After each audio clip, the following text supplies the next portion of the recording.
तो पहले मैं यहाँ पे एक बार तुम लोगों को समझा दे रही हूँ। देखो, सबसे पहली बार 1986 में कंज्यूमर प्रोटेक्शन आया था, ठीक है। उसके बाद 2019 में तुम्हारा कंज्यूमर प्रोटेक्शन एक्ट आया, ठीक ना, आया, यानी 6 अगस्त को पार्लियामेंट ने इसको पास किया। 6 अगस्त 2019 में पार्लियामेंट ने पास किया किसको, कंज्यूमर प्रोटेक्शन एक्ट को, ठीक है। उसके बाद 2020 में ये इन्फोर्स में आई है, 2020 में इन्फोर्स में आ गई, ठीक है। इसमें ये इतना चीज समझ में आ गया ना, बाकी तो तुम लोगों को समझा हुआ है। अब उसके बाद हम लोग यहाँ पे पढ़ेंगे, वो कंप्लीट हो गया, कंज्यूमर प्रोटेक्शन अथॉरिटी कंप्लीट। अब दूसरा टॉपिक पढ़ेंगे, ठीक है। कंज्यूमर प्रोटेक्शन में बहुत बार पढ़ाई हूँ प्रीवियस। नशरा मत करना बदमाशी, हम क्लास भी नहीं कराएंगे, चले जाएंगे। देखो, मैं बोल रही हूँ ना कि इससे पहले पूरा फ्लो खत्म हो जाता पढ़ाने से। अब बोल रहा है कि ये कंज्यूमर प्रोटेक्शन पढ़नी है, तो उसके बाद क्या हो रहा है कि प्रिवेंशन ऑफ करप्शन, करप्शन को रोकने के लिए भी कुछ कुछ एक्ट आया। पहला जो एक्ट आया है प्रिवेंशन ऑफ करप्शन एक्ट 88, बहुत एक्ट आया है लेकिन एग्जाम है उतना मैं पढ़ाऊंगी नहीं, माइंड ये हो जाएगा। पहला करप्शन रोकने के लिए जो एक्ट आया था, मतलब ये और भी आया, इससे पहले भी आया, लेकिन हम यहाँ से पढ़ेंगे, ठीक ना, 1988 से। प्रिवेंशन ऑफ करप्शन एक्ट जो आया है वो 1988 में, प्रिवेंशन ऑफ करप्शन एक्ट 1988 में आया था। ये क्या था, ये आया था अंडर द एक्ट सीबीसी, ठीक है। सीबीसी ओवरसीज करप्शन इन्वेस्टिगेशन, ये सीबीसी के अंदर काम करता था, ठीक है। सीबीसी के अंदर ये इन्वेस्टिगेशन करेगा करप्शन को, ठीक है ना। इसके अंदर सीबीओ यानी सेंट्रल विजिलेंस ऑफिसर आएंगे, central bureaucracy of investigation CBI आएंगे। प्रिवेंशन ऑफ करप्शन एक्ट 1988 में सीबीआई आएंगे, सीवीओ आएंगे। तुमको सिर्फ यहाँ पे याद करना है कि प्रिवेंशन ऑफ करप्शन एक्ट कब आया, 1988 में। उसके बाद सीबीसी हम लोग और अभी अच्छे से पढ़ेंगे, ठीक है ना, यहाँ पे ऐसे पढ़ लो। उसके बाद सीबीसी भी आया था तुम्हारे करप्शन को रोकने के लिए ही। सीबीसी जो आया था ना 1964 में आया था, और 2003 में ये स्टैट्यूटरी बॉडी बना था। फिर लोकपाल लोकायुक्त भी क्या है तुम्हारा, करप्शन बॉडी, करप्शन को इन्वेस्टिगेट करने के लिए आई थी। लोकपाल लोकायुक्त में तुम किसको करप्शन को चेक कर सकती हो, जो ए ग्रेड ऑफिसर होता है, जो बी ग्रेड, जो सी ग्रेड, जो डी ग्रेड ऑफिसर होता है, उनका मैं इंक्वायरी कर सकता हूँ कि इन्होंने कहीं अगर कोई कंप्लेन करे कि ये ए ग्रेड ऑफिसर ने कुछ घपला किया है, कुछ करप्शन किया है, तो चेक कौन करेगा, लोकपाल। अगर सेंटर का है तो लोकपाल, अगर स्टेट का है तो लोकायुक्त, ठीक है। उसके बाद ये देखो ये बहुत इंपॉर्टेंट है, बहुत एग्जाम में आता है, वेस्टर ब्लोअर प्रोटेक्शन एक्ट 2019 में आया है, ठीक है ना। It provide for the protection of the identity of the Wester blowers. Wester blower act जो है ना, यहाँ पे वेस्टर ब्लोअर में बता रही हूँ, मान लो ये पर्सन है, ठीक है। ये सीबीसी एक तुम्हारा ये है, अभी मैं पढ़ाऊंगी, सीबीसी विजिलेंस कमेटी है, ठीक है ना। सीबीसी के अंदर ये पर्सन आके बताएगा कि ये एक ऑफिस है, ऑफिस के अंदर ये काम कर रहा और बता रहा है कि ऑफिस में क्या क्या करप्शन हो रहा है, ठीक है। ये करप्शन देख रहा कि ऑफिस में हो रहा है, ये देख रहा कि ऑफिस में करप्शन हो रहा है, ठीक है। तो ये जो पर्सन है ना, ये जाके बताएगा सीबीसी को, ठीक है। तो जो पर्सन बता रहा है ना, उसका नाम है विस्टर ब्लोअर, ठीक है। तो अब ये बोला गया कि सुनो ना, जब ये ऑफिस का जो मेन अंदर का बात है, जो करप्शन वाला बात जो है ना, वेस्टर ब्लोअर किसको बता रहा, जाके तुम्हारा सीबीसी को बता दे रहा। और सीबीसी आया क्यों था, करप्शन को ही चेक करने के लिए आया था। तो इनके आइडेंटिटी को प्रोटेक्शन लेके कि लोग तो इसको मार देंगे क्योंकि ये तो अंदर का बात बता रहे हैं, रिकॉर्ड कर रहे हैं, तो उनको उनके आइडेंटिटी को प्रोटेक्शन देने के लिए वेस्टर ब्लोअर एक्ट 2014 में आया था। तो वेस्टर ब्लोअर कौन है, जो देखो अंडर एक person can make a public interest disclosure on corruption before CBC. एक पर्सन जो ऑफिस में रहता है, ठीक है, ऑफिस में रहकर जो भी करप्शन हो रहा उस करप्शन के बारे में सीबीसी या कोई भी ऐसा बॉडी है जो करप्शन को चेक कर रही, उसको जाके बता रही है कि वो ऑफिस में करप्शन हो रहा है, उस पर्सन को हम लोग बोलते हैं विस्टर ब्लोअर। अब इनका तो जान को खतरा है, तो इनके आइडेंटिटी को प्रोटेक्शन देने के लिए विस्टर ब्लोअर प्रोटेक्शन एक्ट 2014 आया गया। विस्टर ब्लोअर प्रोटेक्शन एक्ट 2014 कब ये क्या है, ये कौन है, तो ये एक ऐसा पर्सन है जो किसी भी पब्लिक ऑफिस में अगर करप्शन हो रहा है, या तो ये सीबीसी को बताएगा, जहां भी करप्शन चेक हो रहा ना उस बॉडी को जाके बताएगा। देखिए सीबीसी क्यों आई थी, सीबीसी आई थी करप्शन को चेक करने के लिए, तो ये सीबीसी को बताएगा कि सर देखिए वो वाला ऑफिस में ना यहाँ करप्शन हो रहा है, विस्टर ब्लोअर बताएगा। तो विस्टर ब्लोअर का जान को खतरा हो जाएगा, तो उनके आइडेंटिटी को प्रोटेक्शन देने के लिए विस्टर ब्लोअर प्रोटेक्शन एक्ट 2014 में आया था। ठीक है, अब यहाँ पे देखो prevention of corruption act 1988, CBC 1964 में आया था, 2003 में स्टैट्यूटरी बॉडी बनी थी। लोकपाल लोक एक्ट 2013, विस्टर ब्लोअर प्रोटेक्शन एक्ट 2014। अब यहाँ पे पढ़ेंगे सीबीसी। ठीक है, अब हम लोग पढ़ेंगे सीबीसी। सीबीसी का फुल फॉर्म है सेंट्रल विजिलेंस कमीशन। एग्जाम में आता है, इसका काम क्या है, करप्शन को चेक करना, करप्शन को रोकने के लिए आई थी। सीबीसी को स्टैब्लिश करने के लिए किसने रिकमेंडेशन किया था, तो एक कमेटी थी, शांताराम कमेटी। ठीक है, एक कमेटी थी, यहाँ पे मैं लिख रही हूँ।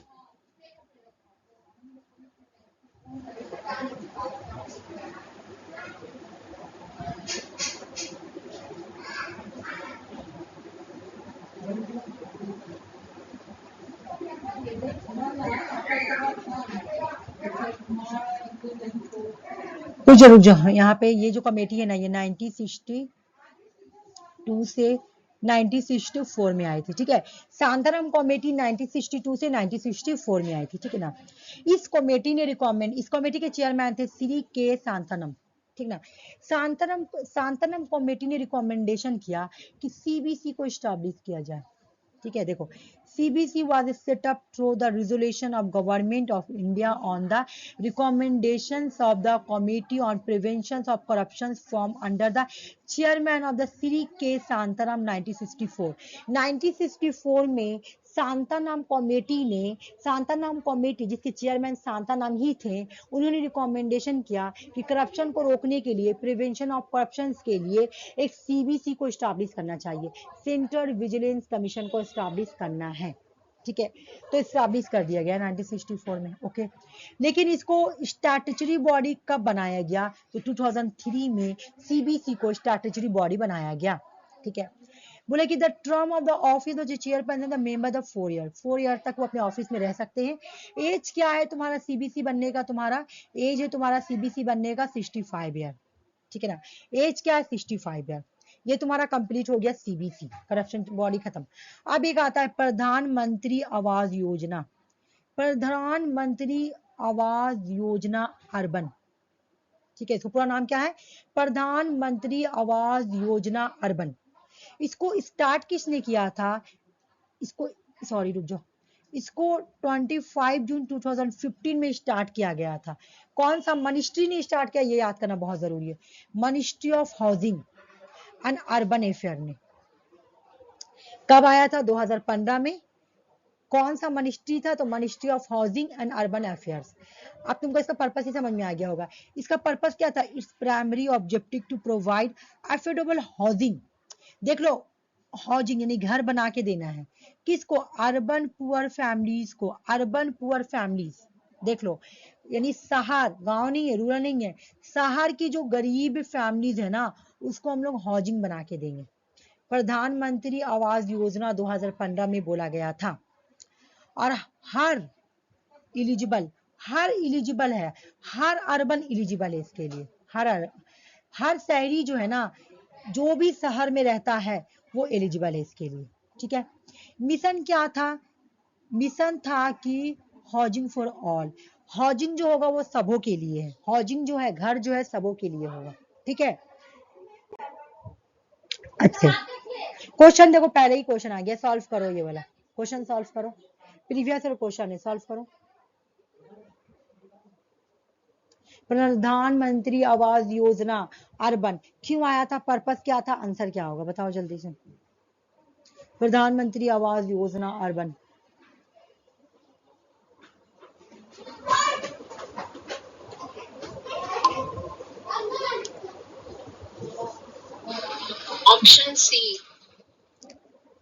ऑप्शन सी में रख रही हूँ, उसके बाद बोलने दो और सबको।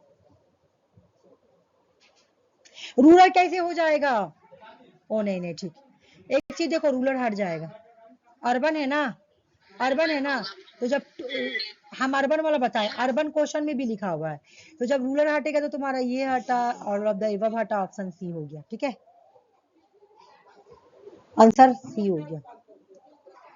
अच्छा ये बनाओ, ये तो मैं अभी पढ़ाई हूँ, बताओ। नहीं नहीं ये मत करो, इस अच्छा करो करो करो, मत करो, अभी पूरा नहीं कराई हूँ, ये वाला करो, ये भी नहीं, ये भी नहीं, ये भी नहीं, ये भी नहीं, मैं बता रही हूँ कौन सा करो। ये करो, सुबह में पढ़ाई हूँ ये वाला। Which organization provide reviews communication system effective support for e-governance India? India में ई गवर्नेंस आने के लिए किसने सपोर्ट किया? जल्दी बताओ, सुबह में पढ़ाई हूँ मैं, डेट भी बताना। 4 नंबर, ई गवर्नेंस आने के लिए कौन रिस्पॉन्सिबल है? तो नेशनल इंफॉर्मेशन सेंटर है ना, नेशनल इंफॉर्मेशन सेंटर जो है वो रिस्पॉन्सिबल।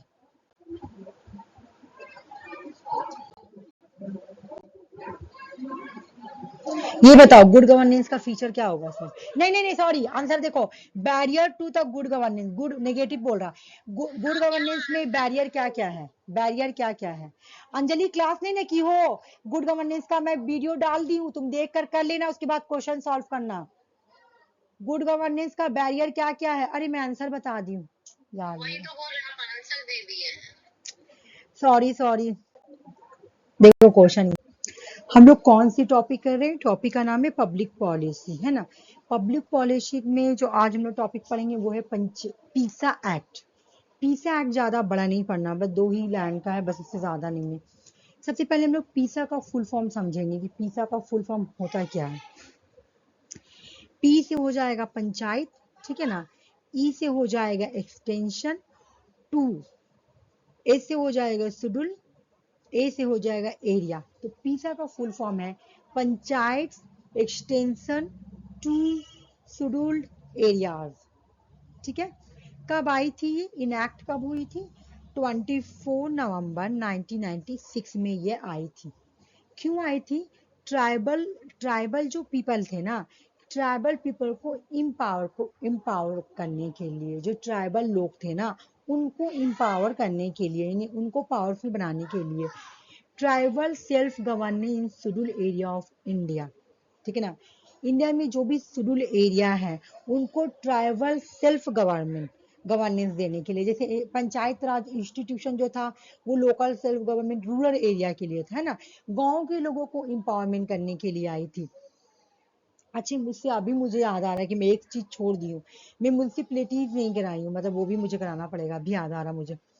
तो पंचायत, ये जो तुम्हारा पीसा है ये ट्राइबल लोगों के लिए है, ट्राइबल यानी शेड्यूल एरिया को ट्राइबल सेल्फ गवर्नमेंट, है ना, शेड्यूल एरिया का ट्राइबल सेल्फ गवर्नमेंट, ट्राइबल किसको बोलते हैं? Schedule area, schedule tribe, schedule caste जो है उनको बोलते हैं, ठीक है।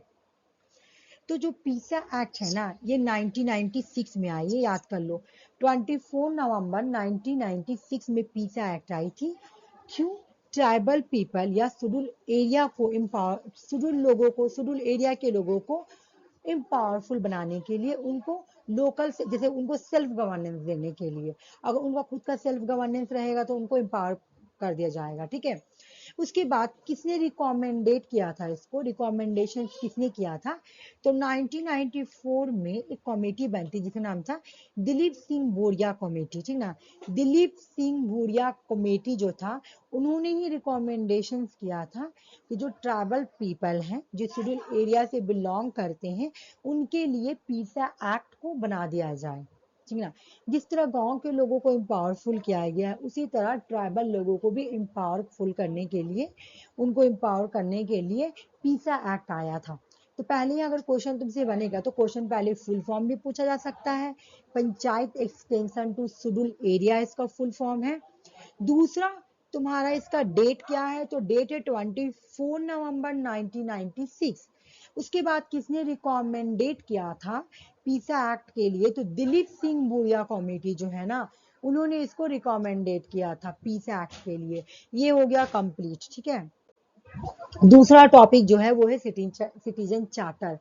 सिटीजन चार्टर जो है सबसे पहले कौन सी कंट्री में आई है, तो वो कंट्री है यूके। ठीक है, जब यूके में आई थी तो गवर्नमेंट यूके की कौन सी, यूके में सिर्फ दो ही गवर्नमेंट है, एक है तुम्हारा कंजर्वेटिव पार्टी होता है,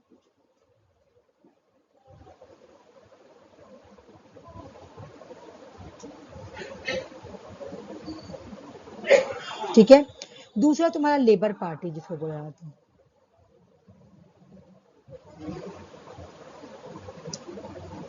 तो जब तुम्हारा यूके में जब कंजर्वेटिव पार्टी गवर्नमेंट में थी ना, तो उस वक्त वहाँ कंजर्वेटिव कंजर्वेटिव पार्टी से जो जिसकी गवर्नमेंट थी उनका नाम था जॉन मेजर। तो जॉन मेजर ने ही सबसे पहली बार इम्प्लीमेंट किया था सिटीजन चार्टर को यूके में। कब किया था, इसका एज क्या है, तो 1991 में। ओके, सिटीजन चार्टर सबसे पहली बार कहाँ पर आई थी, तो यूके में आई है। किसने लाया था, तो जॉन मेजर ने लाया था। कब लाया था, तो 1991 में लाया था। उसके बाद क्या हुआ कि 1998 में, ठीक है, 1998 में 1998 में क्या हुआ, 1998 में क्या हुआ कि टॉनी बिल्लार, पार्टी चेंज हुआ, गवर्नमेंट चेंज हुआ, लेबर पार्टी की गवर्नमेंट आई। कंजर्वेटिव पार्टी जब हटी तो लेबर गवर्नमेंट आई। जब लेबर गवर्नमेंट आई ना, तो उस वक्त टॉनी बिल्लार वहाँ के ये थे, टॉनी बिल्लार की गवर्नमेंट थी। तो इन्होंने क्या किया, फिर से रीलॉन्च किया किसको, सिटीजन चार्टर को, और नाम चेंज करके क्या रखा, फर्स्ट सर्विस, 1998 में। ठीक है, सिटीजन चार्टर की जो प्रिंसिपल्स होती है ना, वो 6 प्रिंसिपल्स होती है। Quality, choice, standards, value, accountability, transparency.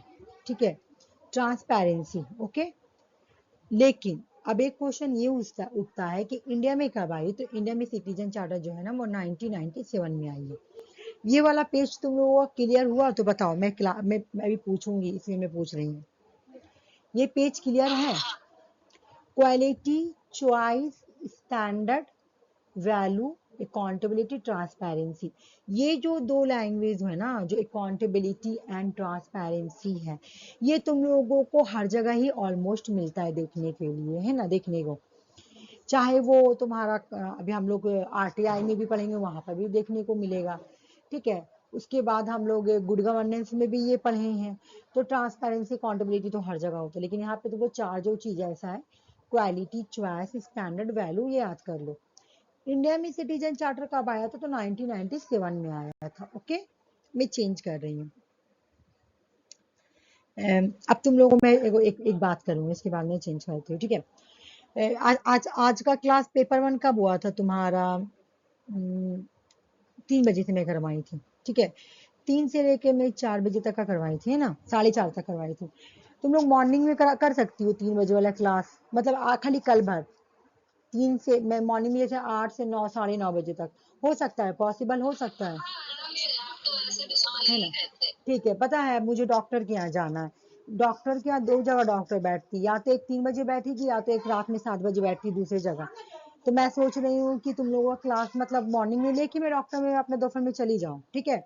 तो कल 8 बजे से क्लास रहेगा पेपर 1 का, वही 1.5 घंटा लूंगी। 8 बजे से लेकर 9:30 बजे तक क्लास रहेगी, ठीक है। चलो, अच्छा हुआ, यही का मुझे टेंशन। ठीक, चलो अब मैं स्टार्ट करती हूँ। उसके बाद अभी हम लोग पढ़ें। अब तुम लोग से मैं कुछ क्वेश्चन पूछूंगी ओरल, मुझे तुम लोग बताना, मुझे तो भी समझ में आएगा, हाँ तुम लोगों को समझ में आया कि नहीं।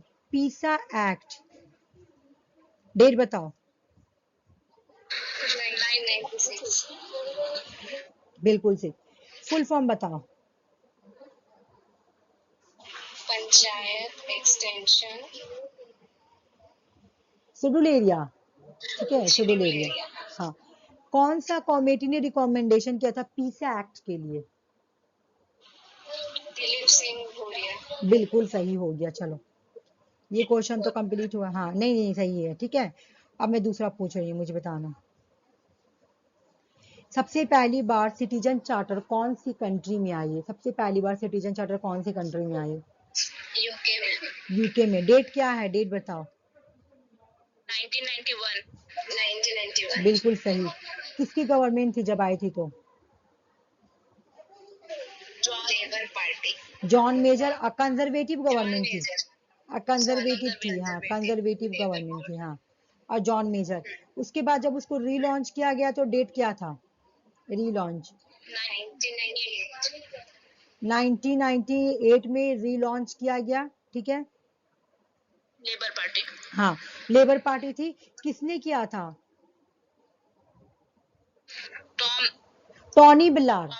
नहीं, टॉनी बिलार, हाँ हाँ, TONY था ना, टॉनी बिलार, ठीक है। ओके, मुझे ये बताओ कि जो 6 प्रिंसिपल है कौन कौन सा है? चॉइस, वैल्यू, बोलिए। Choice, value, quality, transparency, accountability, standard. बिल्कुल, ट्रांसपेरेंसी है और अकाउंटेबिलिटी। हाँ, अकाउंटेबिलिटी है। इसकी जगह दूसरे ला कर दो। अच्छा ठीक है, ठीक है, रहने दो। हो गया तुम्हारा सिटीजन चार्टर भी कंप्लीट और पंचायत वाला छोड़ दे, रहने दो बोले थे। इंडिया में 1997 में आया था ना? बिल्कुल, हाँ, ये क्वेश्चन मैं भूल गई थी। इंडिया में 1997 में आया।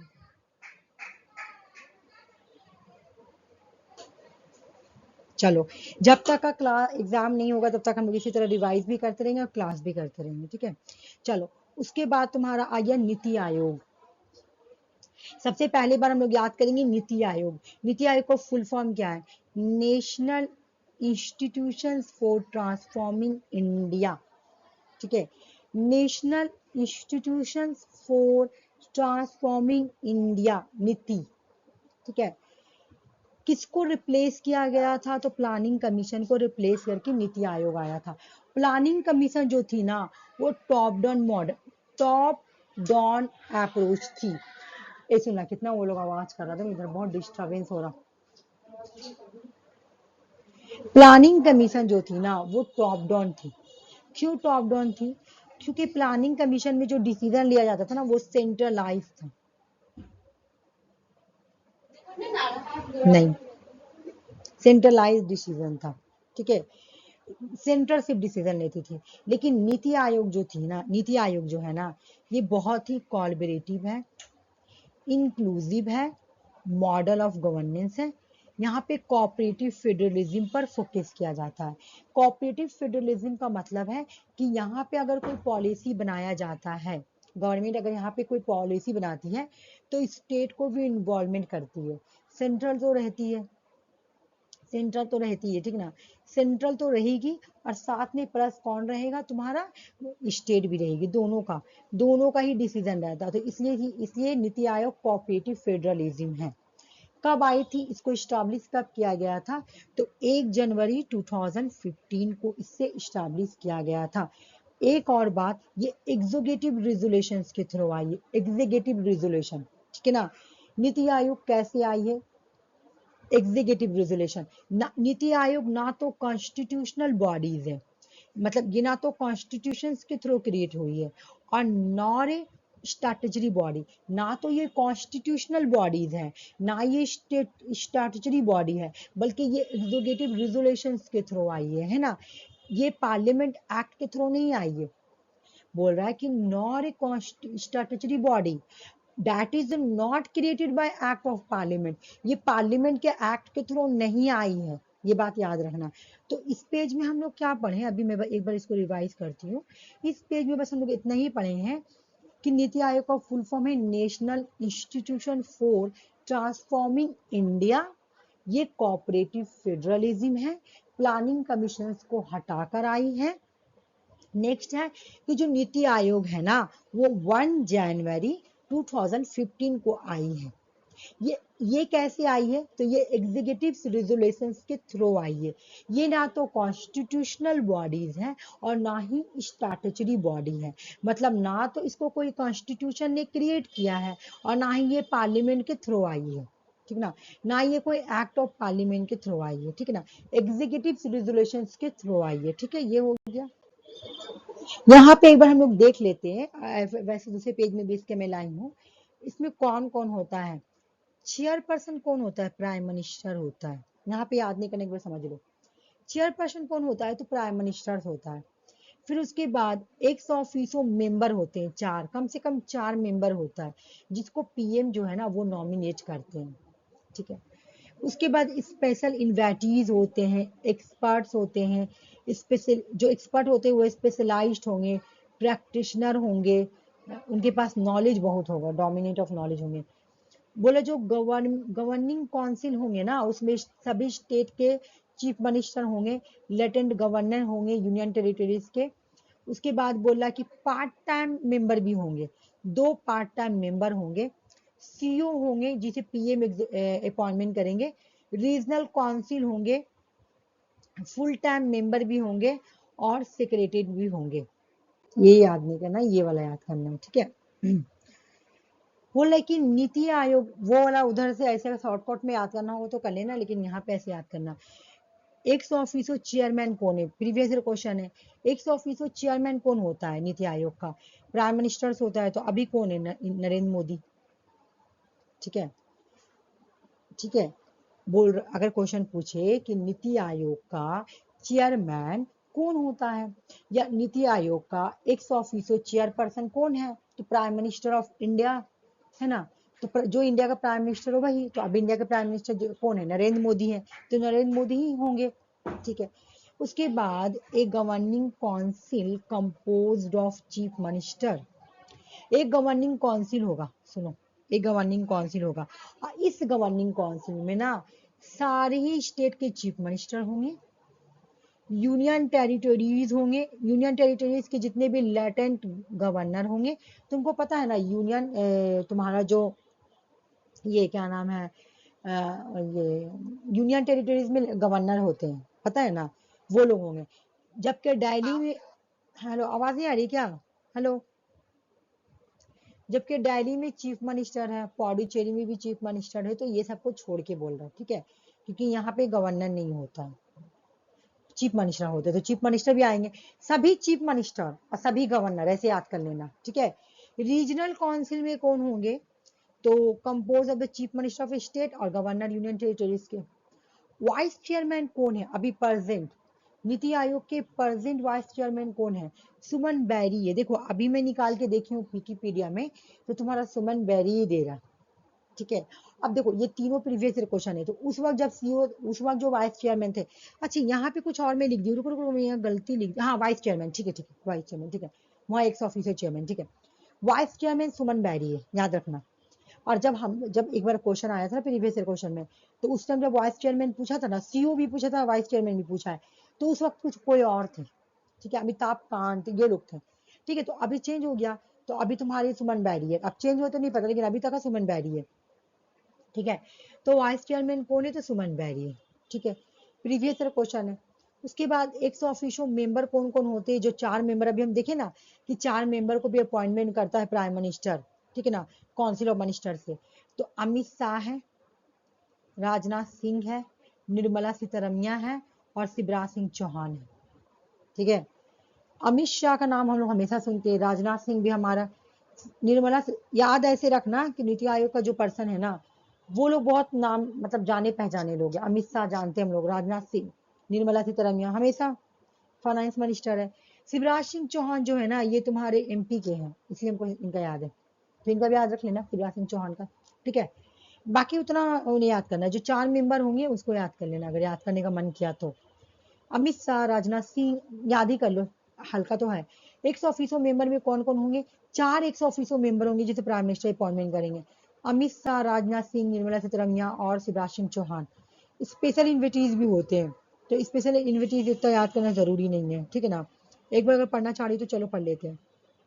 नितिन गडकरी, पीयूष गोयल, वीरेंद्र कुमार, अश्विनी विश्वनाथ, रॉय इंद्रजीत सिंह, वैष्णव है। उसके बाद हो गया full time member, full time member भी होता है, ठीक है। फुल टाइम मेंबर कौन कौन है? वी के सर्वशत, रामचंद्र, वी के पॉल, अरविंद विरमानी, राजीव गौबा, ये लोग होते हैं। बाकी देखो ये सब नहीं याद करना तो कोई प्रॉब्लम नहीं है, क्योंकि अभी तक ऐसा एग्जाम में कोई पूछा नहीं गया, ठीक है ना। ये चूंकि बिकॉज मैं इसलिए बोले क्योंकि ये जाना पहचाना नाम है, एक्स ऑफिशियल मेंबर, इसलिए। सीईओ याद करना, सीईओ कौन है भाभी? सीईओ कौन है? नीति आयोग की सीईओ कौन है?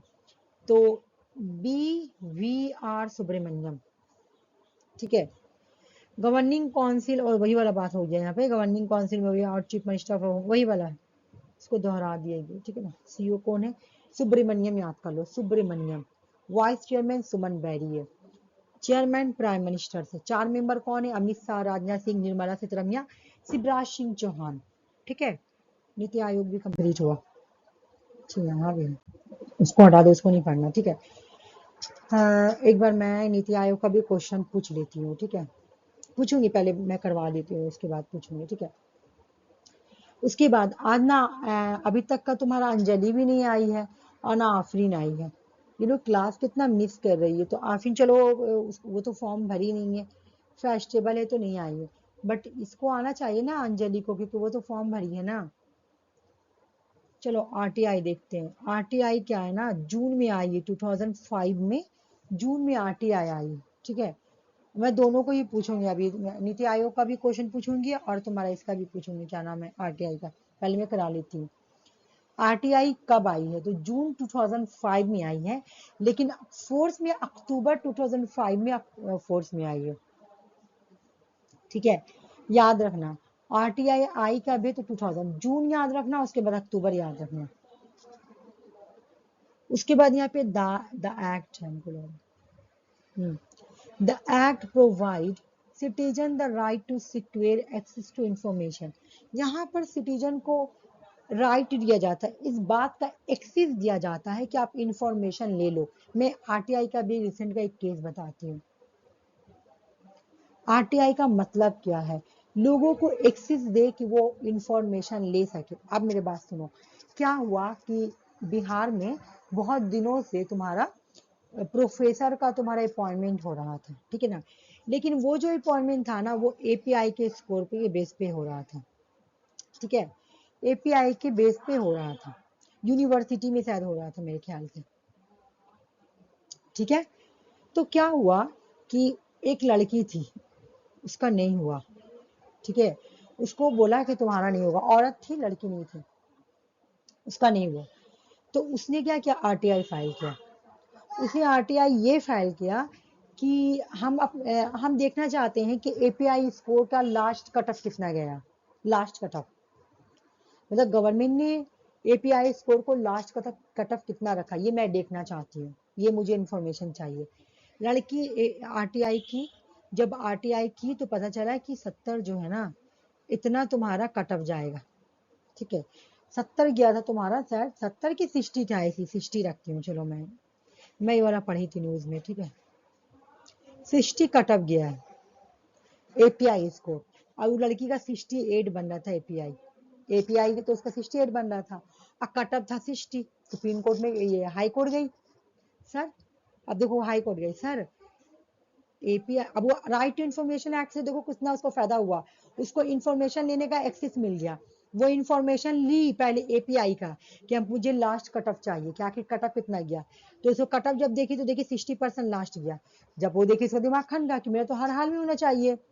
और वो लोग क्या किया था, वो लोग झोल कर लिया था। झोल का मतलब क्या, कि बहुत सारे लोगों से पैसा लेके, नहीं घूस से होता है, तो जब घूस लेगा तो जो डिजर्विंग कैंडिडेट होता है तो उसको तो वो लोग बात कर देगा, पैसा लेके जिसको आगे लेगा, तो जो डिजर्विंग कैंडिडेट है उसको तो पीछे ही करेगा। तो इस तरह का मामला था। तो क्या हुआ, वो लड़की हाईकोर्ट में केस की। तो केस की, तो केस हुआ, तो वो बोली कि सर देखिए, एपीआई स्कोर जब मैं आरटीआई के थ्रू निकाली तो कट ऑफ गया 60। ये तो गवर्नमेंट का डेटा, ये तो गलत हो नहीं सकता, और मेरा एपीआई तो बन रहा 68। तो फिर मुझे क्यों अपॉइंटमेंट नहीं किया गया प्रोफेसर के लिए?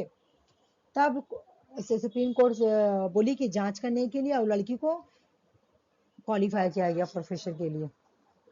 तो देखो आरटीआई से कितना फायदा हुआ, उसको इन्फॉर्मेशन लेने का एक्सेस है। अगर तुम भी अभी चाहोगी आरटीआई करने कि आखिर वेस्ट बंगाल में जॉब क्यों नहीं निकल रही, आखिर वेस्ट बंगाल में वैकेंसी क्यों निकल रही, तो तुमको इन्फॉर्मेशन मिलेगा। या आखिर जैसे तुम देखेगी कि तो ये तो आ जाता है कितना वैकेंसी निकला, ठीक है। तुम एग्जाम दी तो तुम ये बोल सकती हो कितने लोगों का सिलेक्शन हुआ, मुझे ये आरटीआई के जरिए मुझे पता करना है, तुम पता कर सकती हो। कोई फॉर्म निकला, तुमको पता करना है कि कितने लोगों का सिलेक्शन हुआ, मेरा क्यों नहीं हुआ। तो तुम आरटीआई कर सकती हो। ठीक है, तो ये होता आरटीआई कि लोगों को एक्सेस दिया जाता है इंफॉर्मेशन लेने का।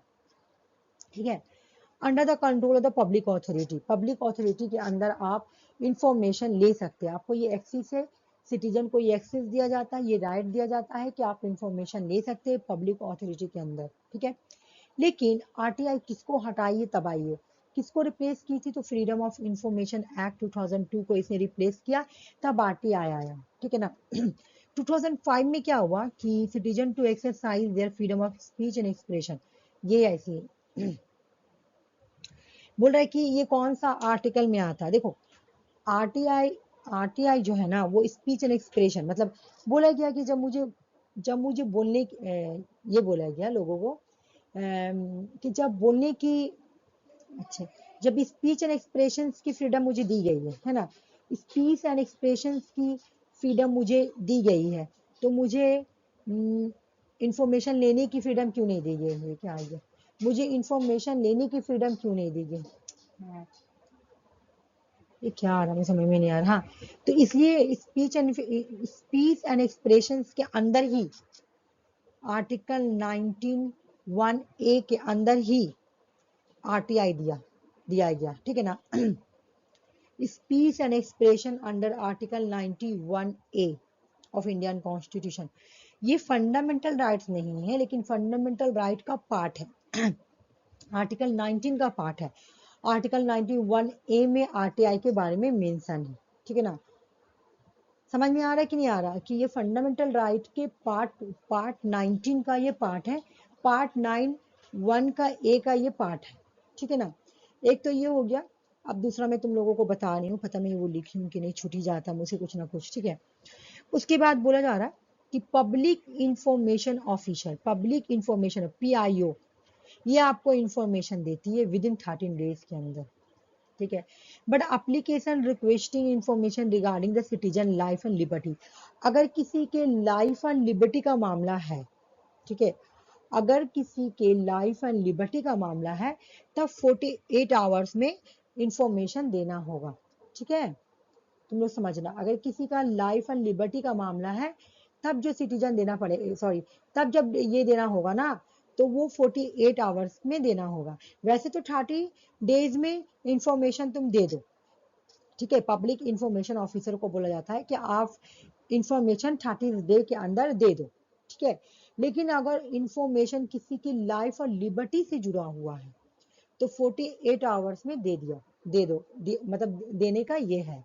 ठीक है, देने का ये मतलब लिखा हुआ है कि 48 डेज में अगर किसी की लाइफ एंड लिबर्टी से जुड़ा हुआ कोई इंफॉर्मेशन है, आप कोई रिक्वेस्ट कर रहा है कि भाई प्लीज हमें दे दिए, हमारा इससे जुड़ा हुआ है, तो वो आप दे दो, कोई प्रॉब्लम नहीं है। ठीक है, उसके बाद आ जाओ नेक्स्ट, आरटीआई के सेक्शन 8 में। ठीक है, ये वाला याद कर लेना, आरटीआई के सेक्शन 8 में क्या लिखा हुआ है मैं बता रही हूँ लिखा हुआ है आरटीआई के सेक्शन 8 में, इट प्रोवाइड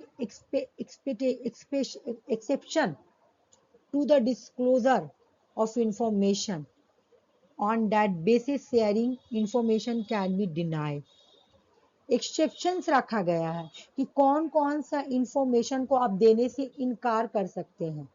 तो ये लोग कौन सा सेक्शन में बोला गया है, ए आरटीआई के सेक्शन 8 में बोला गया है कि कौन कौन से आप इंफॉर्मेशन नहीं दे सकते हैं सिटीजन को। ठीक है, एक तो हो गया तुम्हारा कि अगर कोई आके सॉबिनिटी इंटीग्रिटी ऑफ इंडिया, अगर कोई ऐसा इंफॉर्मेशन जिसे इंडिया का सॉबिनिटी और इंटीग्रिटी जुड़ा हुआ है, आप वो इंफॉर्मेशन देने से इनकार कर सकते हैं।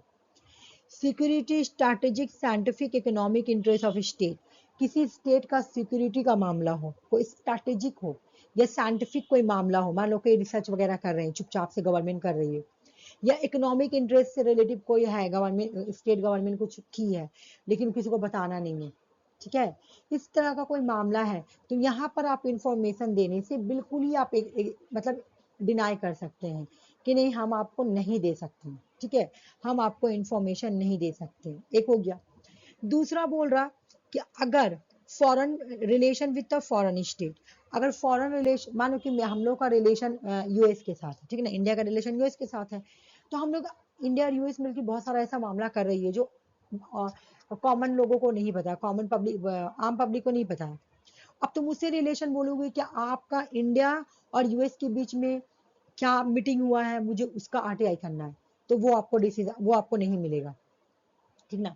लीड टू इंटीमेंट ऑफ ऑफिसेंस, ऐसा कोई भी चीज तुमको नहीं मिलेगा जो कि गवर्नमेंट का ऐसा डेटा है जो लोगों के पास नहीं जाना चाहिए, बिल्कुल इंटीमेट टाइप का हो, है ना। इंटीमेट का मतलब जो छुपाने वाला बात है, हम उसको पब्लिक के सामने नहीं लाना चाहता है गवर्नमेंट, तो वो उसके लिए आप पार्टियाई नहीं कर सकते हैं, ठीक है ना। बोले ये जो प्रोवाइड, हाँ, बोले ये जो सेक्शन 8(2) है, ये प्रोवाइड करता है एक्सेप्शन, तो ये किसके अंदर आता है, ये जो एक्सेप्शन है ये ऑफिशियल सेक्रेटेड एक्ट 1923 के अंदर आता है। ये जो तुम्हारा दिया गया है ना एक्सेप्शन, ये किसके अंदर आता है, ऑफिशियल सेक्रेटेड एक्ट 1923 के अंदर आता है। मुझे बताओ ये समझ में आया?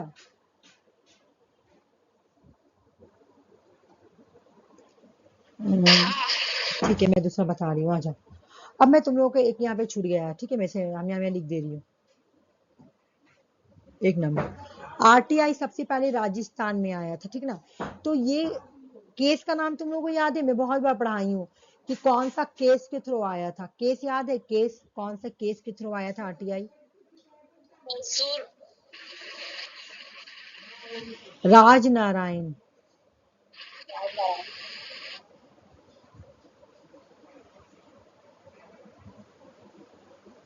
अगर तुमसे पूछे कि आरटीआई कौन सा केस के थ्रू आया था, तो राजनारायण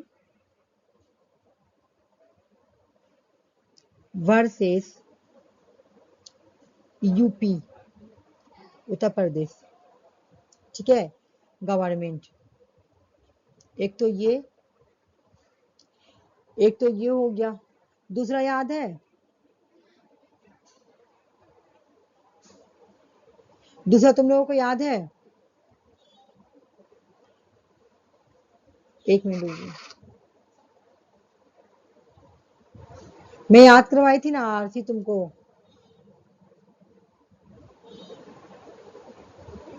ठीक है, कोई बात नहीं है। अगर तुमसे पूछे कि आरटीआई कौन सा केस के थ्रू आई थी, तो उसका आंसर हो जाएगा राजनारायण वर्सेस यूपी, ठीक है। दूसरा, अगर तुमसे पूछे कि कौन सा ऑर्गेनाइजेशन या कौन सा मूवमेंट के थ्रू आई थी, तो हो जाएगा मजदूर किसान। MKSS। हाँ, एमकेएसएस है ना, मजदूर किसान शक्ति संगठन है ना, मजदूर किसान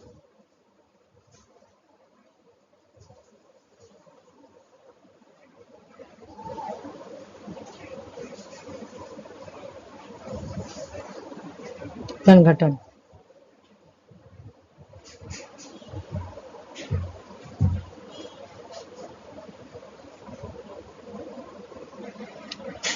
ठीक है, इसको बोला जाता है एमकेएसएस,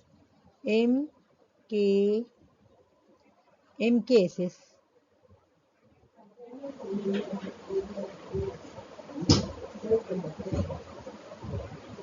ठीक है।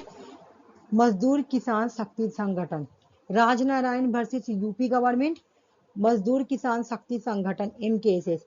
अब तुम लोग बता सकती हो कौन मास्टरमाइंड है? अरुणा रॉय। हाँ, बिल्कुल बिल्कुल, हाँ,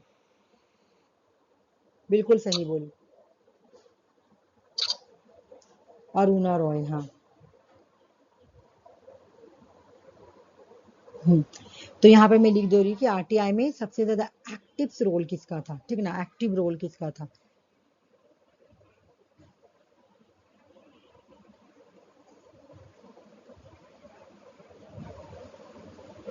मास्टर माइंड बोलो या एक्टिव रोल बोलो, आरटीआई में मास्टर माइंड या एक्टिव रोल किसका था? तो अरुणा रॉय का था, है ना, अरुणा रॉय।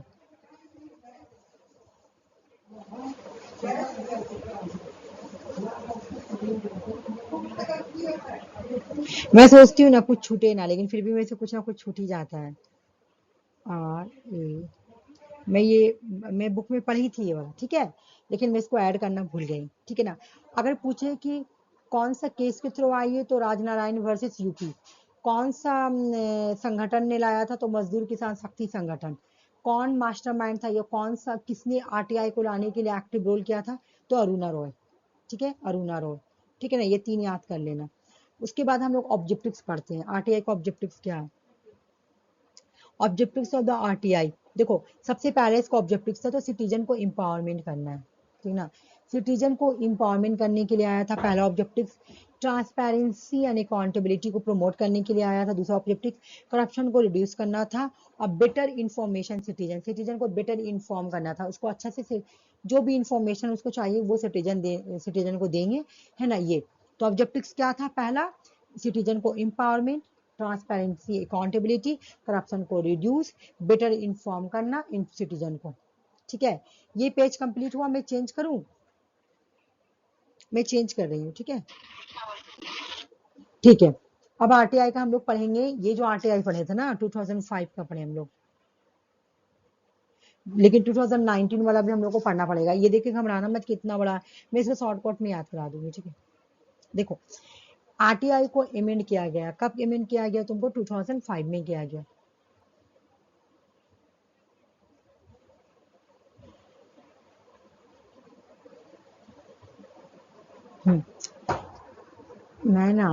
मैं amendment in the RTI act, मैं ना मैं 2 नोट्स बनाई थी, तो जिसमें मैं 2023 वाला लिखी ना, 2023 में भी थोड़ा अमेंडमेंट हुआ है, वो मैं हटा दी हूँ। मुझे लग रहा, हाँ मुझे लग रहा मैं वो हटा दी, मुझे देखना पड़ेगा। पहले ये पढ़ लो, उसके बाद मैं वो दिखाती हूँ। Amendment in the RTI act 2019, ठीक है ना। यहाँ पे क्या बोल रहा हूँ, अच्छा पहले देखो बिफोर अमेंडमेंट, देख लो ऐसे, अमेंडमेंट से पहले क्या था आरटीआई?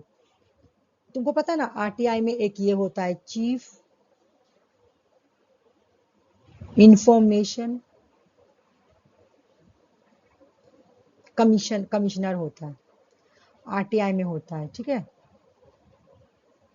आरटीआई में चीफ इंफॉर्मेशन कमिश्नर होता है, जिसको हम लोग बोलेंगे सीआईसी।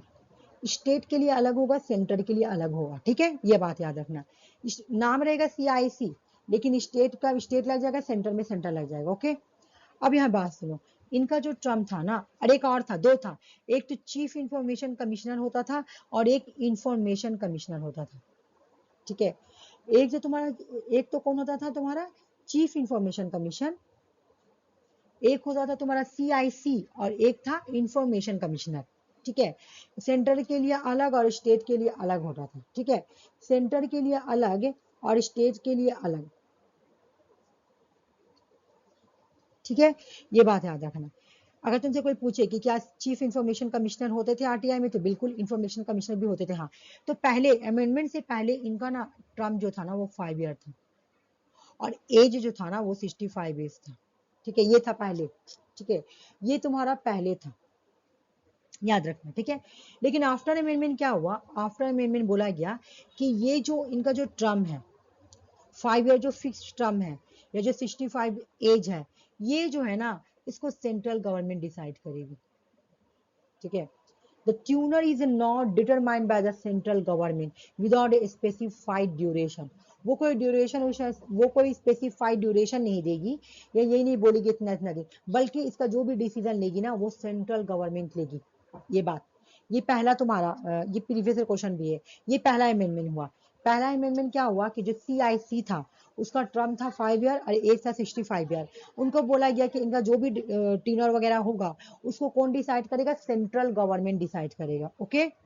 अब आ जाओ, उसके बाद सैलरी एंड सर्विस कंडीशन में भी चेंजिंग आया। तो बिफोर अमेंडमेंट पहले पढ़ेंगे। बिफोर अमेंडमेंट क्या है? सैलरी अलाउंस या अदर जो भी टर्म ऑफ सर्विस था सीएसआई का, ठीक है, वो बिल्कुल चीफ इलेक्शन कमिश्नर के जैसा होता था। सीआईसी जो है ना और जो आईसी है ना, उनको जो भी सैलरी दिया जाता था ना बिल्कुल चीफ इलेक्शन कमिश्नर के जैसा ही दिया जाता था, ठीक है, दिया जाता था, ठीक है। लेकिन आफ्टर अमेंडमेंट क्या हुआ?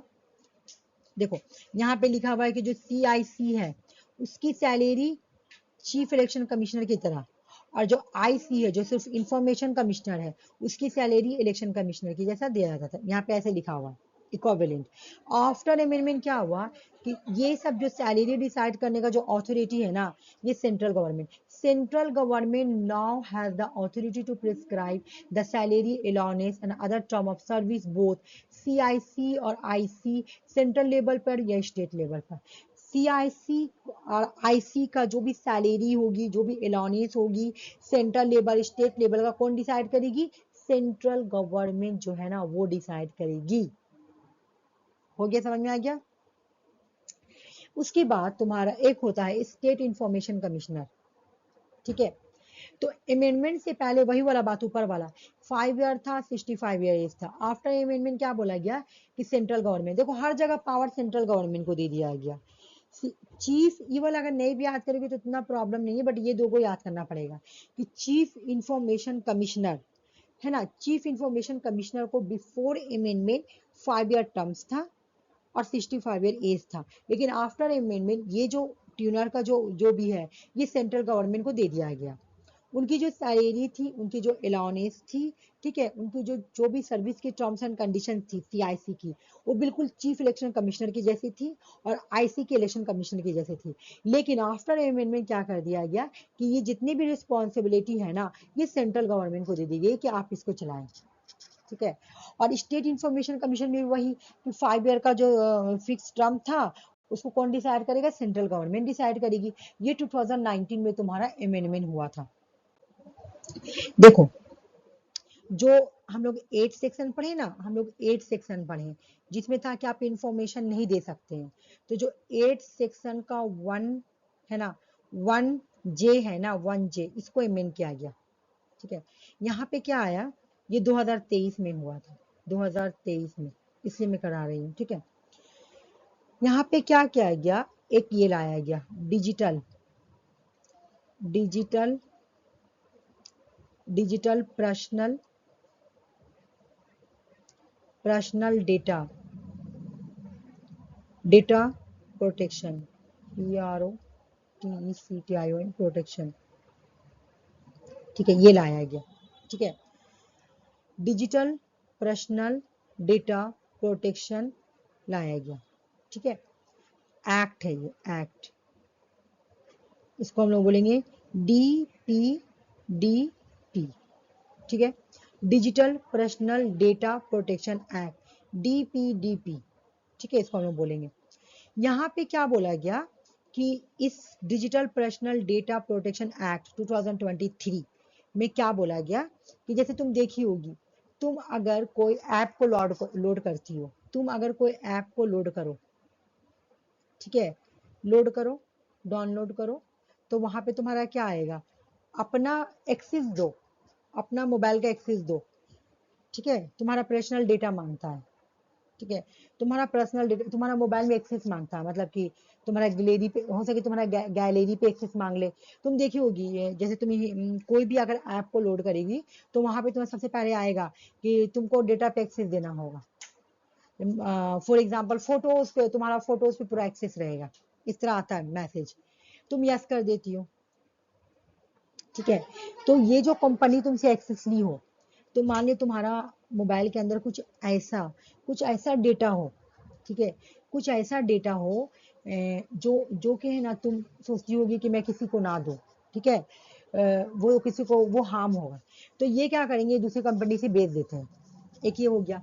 फिर दूसरा क्या कि तुम लोन तो हम लोग कभी लिए नहीं, लेकिन ऐसा होता है कि अगर तुम लोन लेने जाओगी, लोन लेने गई, ठीक है ना, तो तुमसे बोलेगा कि पर्सनल इंफॉर्मेशन दो, तुम अपना इंफॉर्मेशन दी, तो वो लोग क्या करता है, वो पर्सनल इंफॉर्मेशन किसी दूसरे को बेच देता है, ठीक है। तो इस तरह का एक्टिविटी को रोकने के लिए digital personal data protection act आया है कि डिजिटल क्यों, क्योंकि जब तुम कोई ऐप लोड करती तो वहां पे तुमसे आता है कि तुम अपना एक्सेस दो, तुम अपना पर्सनल इंफॉर्मेशन दो, तो लोग वो उठते हैं, दे देते हैं, वो लोग कंपनी क्या करता है, दूसरे लोगों को बेच देता है, ठीक है। अब तुम्हारा डेटा, तुम्हारा ही सब डेटा से यूज करके किसी को है ना ये करेगा, क्या नाम है, फिशिंग करेगा किसी के साथ, किसी का पैसा को ये, तुमको पता है जो फ्रॉडर होते हैं, जो फ्रॉड करते हैं, वो लोग अपना असली आईडी से कभी भी फ्रॉड नहीं करते हैं। वो क्या करेंगे, तुम्हारा डेटा ले लेंगे, तुम्हारा डेटा से वो चुराएंगे। अगर कभी पकड़े भी गए तो तुम पकड़े जाओगी, मैं थोड़ी पकड़े जाऊंगी, इस तरह से होता है। तो इस वजह से digital personal data protection act आया है 2023। 8 सेक्शन 1J में ये बोला गया है कि digital personal data protection act कि आप कोई भी किसी भी पर्सन का पर्सनल डेटा का मिस यूज नहीं कर सकता है। अगर कोई ऐप पर्सनल इंफॉर्मेशन ले रहा है तो वो ऐप उस इंफॉर्मेशन को किसी दूसरे कंपनी के हाथ में बेचना नहीं होगा। ठीक है, हम किसी कंपनी को अपना डेटा दे रहे हैं। मान लो कि मैं इंस्टाग्राम लोड कर रही हूँ, तो वहां पे पहले तुम्हारा आता है कि तुम अपना है ना ईमेल आईडी दो, उसके बाद तुम अपना फोटो पे एक्सेस दो, तो ये सब तुम्हारा आता है, तुम देते जाइए। तो वो इंस्टाग्राम का जो भी कंपनी है ना, उसको हम लोगों का डेटा को किसी दूसरे कंपनी को नहीं बेचना होगा। अगर वो बेचता है ना, तो digital personal data protection act के अकॉर्डिंग उसको पनिशमेंट मिलेगा। ठीक है ना। तो ये डिजिटल पर्सनल डेटा पूरा यहाँ पे बोला कि पर्सनल डेटा को प्रोटेक्शन देना है। जो डिजिटल पर्सनल डेटा रहता है ना, उसको प्रोटेक्शन देना है। ये 2023 आरटीआई के सेक्शन 81J में बोला गया है। ठीक है, ये चेंजिंग हुआ 2023 में, थोड़ा मॉडिफ मतलब अमेंडमेंट किया गया। और 2019 वाला अमेंडमेंट तो मैं बता चुकी हूँ। ठीक है, तो ये वाला भी माइंड में रखना। और एक में अभी तुम लोग से क्वेश्चन, आरटीआई के कौन से सेक्शन में बोला गया है कि कौन कौन सा इंफॉर्मेशन नहीं दिया जाना है। कौन सा सेक्शन में लिखा हुआ है? सेक्शन 8 में लिखा हुआ, बिल्कुल सही बोली। कौन सा कौन सा केस है जो आरटीआई रीजन बना आने का?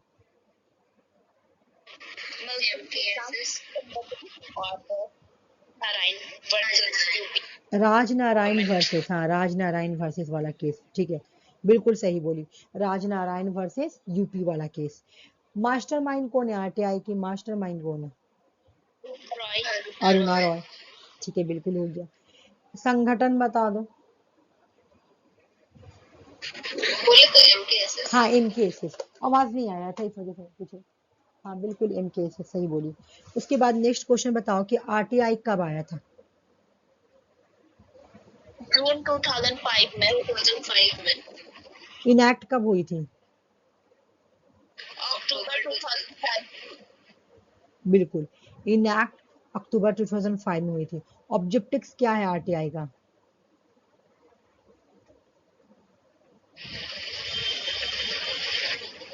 इंफॉर्मेशन नहीं, इम्पावर सिटीजन, सिटीजन को इम्पावर करना। ट्रांसपेरेंसी, ये ऑब्जेक्टिव्स है आरसी, ये ऑब्जेक्टिव्स है। किसी चीज को लाने का तुम्हारा पर्पस क्या है? ट्रांसपेरेंसी, अकाउंटेबिलिटी, करप्शन को खत्म करना। Reduce corruption. हाँ, करप्शन को रिड्यूस करना। ठीक है, ये पर्पस था। मुझे बताओ 2019 में जो तुम्हारा 2019 में जो चेंजिंग हुआ, बता सकती हो क्या? पहले मुझे ये बताओ कि एक होता है CIC और एक होता है IC, है ना, chief information commissioner, information commissioner. ठीक है, इनकी जो सैलरी इनको दी जाती है, इनको जो एलॉनीज दी जाती है, आज के अकॉर्डिंग बताना कौन डिसाइड करता है? Central government. Central government decide करता है। इनका जो टर्म्स होगा, जो भी कंडीशन होगा, कौन डिसाइड करेगा? वही सेंट्रल गवर्नमेंट। सेंट्रल गवर्नमेंट, यही तुम्हारा चेंजिंग भी हुआ है ना। समझ में आ गया? आरटीआई हो गया। अब मुझे नेक्स्ट क्वेश्चन बताना। चलो अब तो हो गया। इससे पहले आरटीआई से पहले क्या पढ़ाई हूँ? ये आरटीआई हो गया, उससे पहले क्या पढ़ाई थी? सिटीजनशिप। नीति आयोग, हाँ नीति आयोग का सीईओ का नाम बताओ।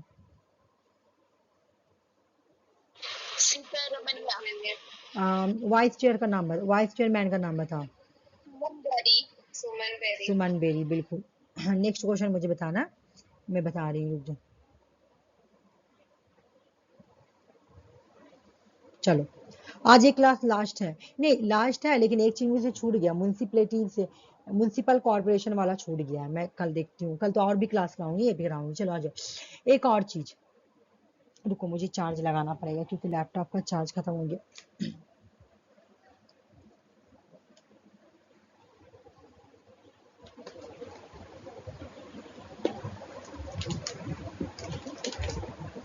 एक सेकंड रुको।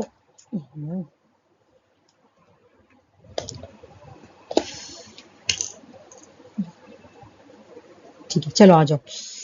पेन पेन पेन मेरा क्या आ गया? हाँ, अब मुझे नेक्स्ट क्वेश्चन तुम लोग बताओ कि नीति आयोग का फुल फॉर्म क्या होता है? National for transforming India. बिल्कुल सही बताई। हाँ ठीक है, बिल्कुल। फोर है, फोर लगा हुआ है ना, फोर लगा हुआ रहता है, याद रखना, ठीक है। नीति आयोग का डेट बताओ।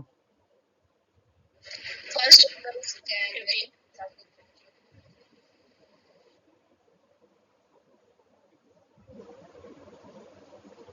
Cooperative federalism. बिल्कुल, अच्छा तुम पहली बता दी। नीति आयोग ये है, और ये था प्लानिंग कमीशन, है ना। नेक्स्ट क्वेश्चन मुझे बताना कि नीति आयोग का में जो एक्स एक्स ऑफिसो मेंबर होता है वो कितने होते हैं? एक्स ऑफिसो मेंबर कितने होते हैं?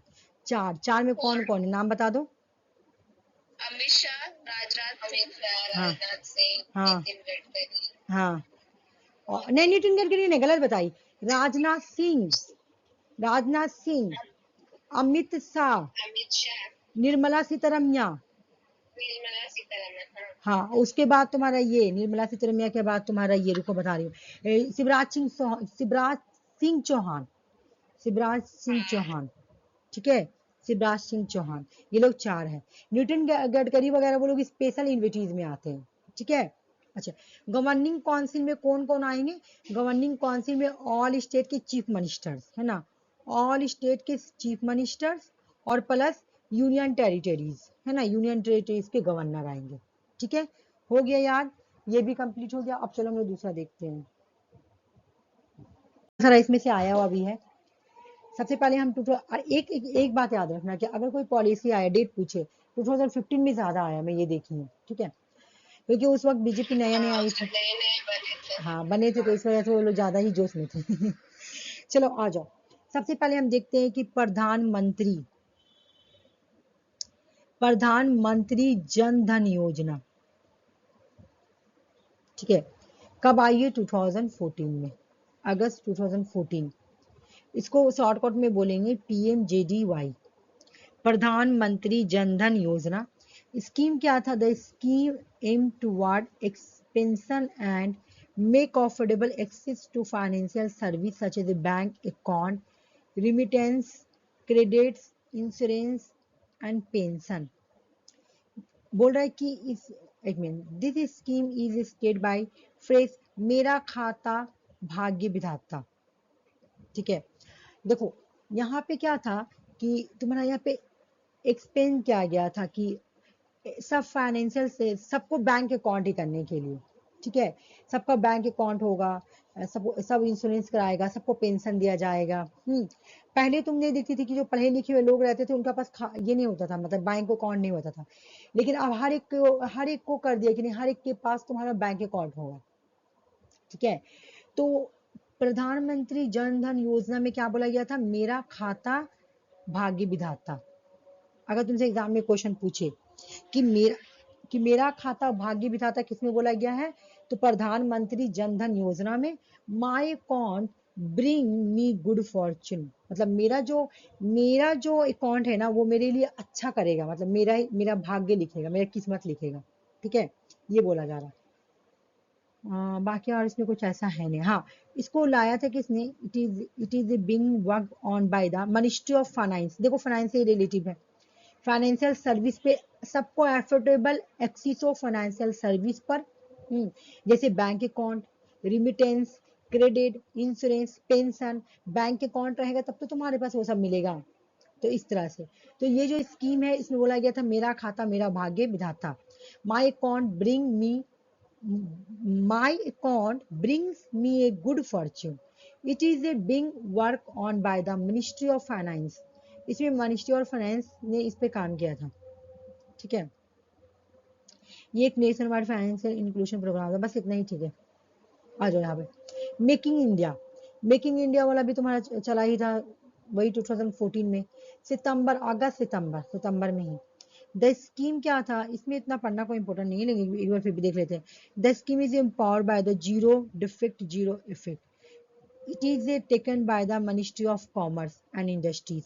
ये याद करना कौन कौन लाया था, ये एग्जाम में पूछता है कि मेकिंग इंडिया किसने लाया था, ministry of commerce and industries ने। इसका पर्पस था प्रोवाइड करना job creation, skill enhancement. 25 sector of economic transformation India into global design manufacturing hub. मतलब स्किल इन्हांस को बढ़ाना है, जॉब को क्रिएट करना है। तो इसको क्या करना था कि जीरो डिफेक्ट और जीरो इफेक्ट को इम्पावर करना है। तो इसको लाया कौन था, मेकिंग इंडिया को लाया कौन था, तो ministry of commerce and industries. देख लो, जन धन योजना को किसने लाया था, जन धन योजना मेरा खाता भाग्य विधाता, इसको किसने लाया था, ये 2014 का है। इसको लाया किसने था, इसका मिनिस्ट्री था मिनिस्ट्री ऑफ फाइनेंस। लेकिन मेकिंग इंडिया का कौन है, ministry of commerce and industries. क्योंकि कॉमर्स एंड इंडस्ट्रीज क्यों, स्किल बोल रहा है, स्किल को इन्हांसमेंट करना है, जॉब प्रोवाइड करना है, ठीक है, मैन्युफैक्चरिंग हब करना है। देखो इंडस्ट्रीज के बारे में ही बोल रहा है, तो कॉमर्स एंड इंडस्ट्री तुम्हारा इंडस्ट्री से ही जुड़ा हुआ है।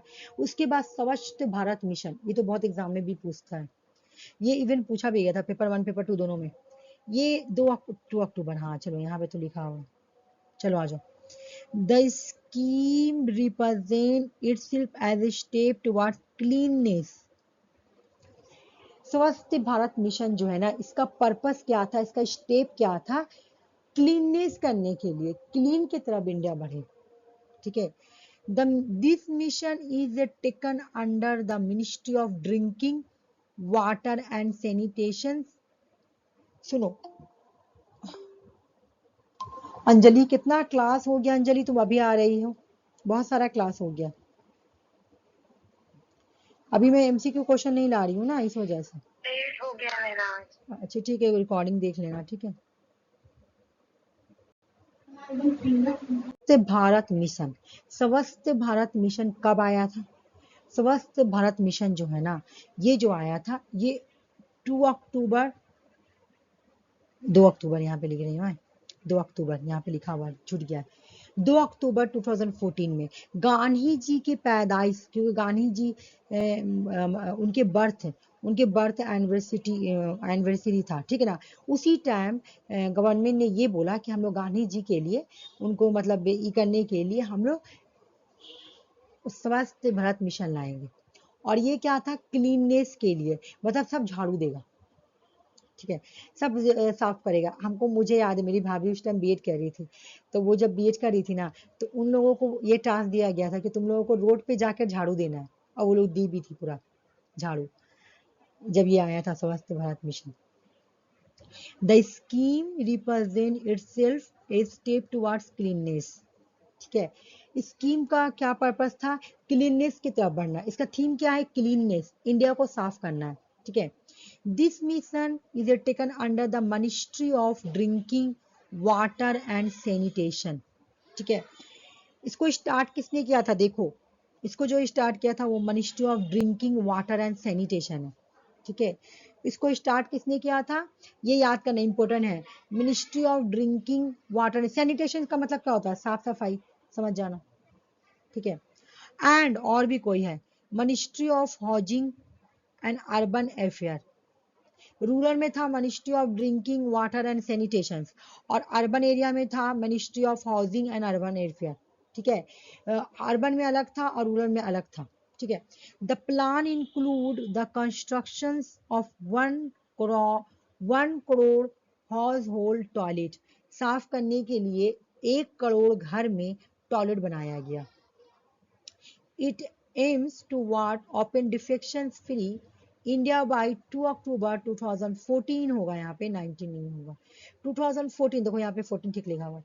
2014 में 150 एनिवर्सरी था तुम्हारा किसका, महात्मा गांधी का, तो इसीलिए 9 बिलियन टॉयलेट रूरल इंडिया में बनाया गया था, ठीक है ना। तुमको यहाँ पे इसका थीम क्या याद रखना है, इसका थीम क्या है, क्लीन करना, क्लीन के लिए आया था, क्लीननेस के लिए। किन के किन पता है, इससे तो एक चीज याद आ गया। उस टाइम मेरी मम्मी मुखिया थी, हाँ, और ये वाला स्कीम आया हुआ था हाँ गवर्नमेंट की तरफ हाँ से। तो उस टाइम ना नजरदारी, जैसे जिन लोग के घर में टॉयलेट बाथरूम हाँ नहीं था हाँ तो वो लोग बाहर जाता था। हाँ तो नजरदारी रखा गया था पंचायत की तरफ से हाँ कि जहाँ जहाँ जो बाथरूम पॉटी करेगा बाहर जाके खड़ा हो जाना, सब एक एक चुन जाके। पता है पंचायत का लोग, मेरी मम्मी लोग सब रहती थी, जो जो बाहर चलता था ना तो उस टाइम जाके खड़े हो जाती थी, बस उन लोग शर्म से उठ जाता था। उसके बाद उन लोग को समझाया जाता था हाँ कि आप लोग जो है ना बाहर मत आइए, बाहर आप हाँ लोग बाथरूम करने मत आइए, घर में हाँ बाथरूम बनाइए। उसके हाँ। बाद उन लोग का लिखाता था। ओ, और जिसके पास नहीं रहता था उसके घर में बनाया जाता था, है ना? यही था ना? हाँ। ओ, वाह। हम्म। हाँ, तुम बोली थी भी कल कि मेरी मम्मी 2013 में मेरी मम्मी बनी थी, तुम बोली थी। हम्म, तो वैसे भी याद कर लेना, वैसे भी याद हो जाएगा, है ना? स्वच्छ भारत मिशन जो है ना, 2 अक्टूबर 2014, 2 अक्टूबर 2014 में आया था। थीम क्या है? क्लीननेस। किसके किसके ये में? तो महात्मा गांधी। ठीक है, बाकी स्टोरी से समझ में आ गया। आ जाओ नेक्स्ट आते हैं। ठीक है, उन्नत। ठीक है, उन्नत ज्योति, यहाँ पे उज्जवल इसका, ठीक है ना? उज्जवल, उज्जवल योजना कब आया था? उज्जवल, सुनो, उज्जवल, ठीक है ना? उज्जवल जो है ये 5 जनवरी 2015। अब देख लो एक चीज मेरी बात, अब जो तुम्हारा आएगा ना वो है तुम्हारा 2015 वाला, क्योंकि हम लोग 2014 वाला पढ़ चुके हैं।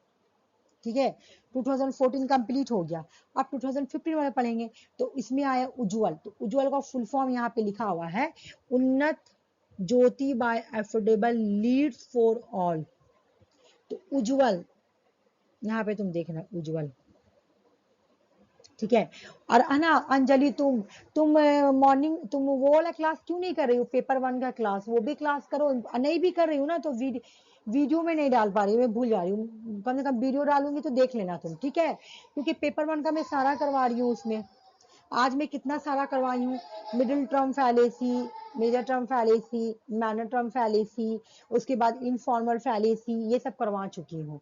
उसके बाद अभी वो वाला कराई थी जो तुम्हारे एग्जाम में आया था, फिगर वाला, मूड वाला। तो वो भी क्लास करो। अगर क्लास नहीं कर पा रही हूँ ना तो कम से कम रिकॉर्डिंग देख लेना, और मैं डाल दूंगी, ठीक है ना? मैं भी भूल जा रही हूँ ये। नहीं, वो उसका वीडियो मैं डाल दूंगी, मैं कल डाल दूंगी, ठीक है? मैं एक्चुअल में ना ये सारा वीडियो डाल दी हूँ।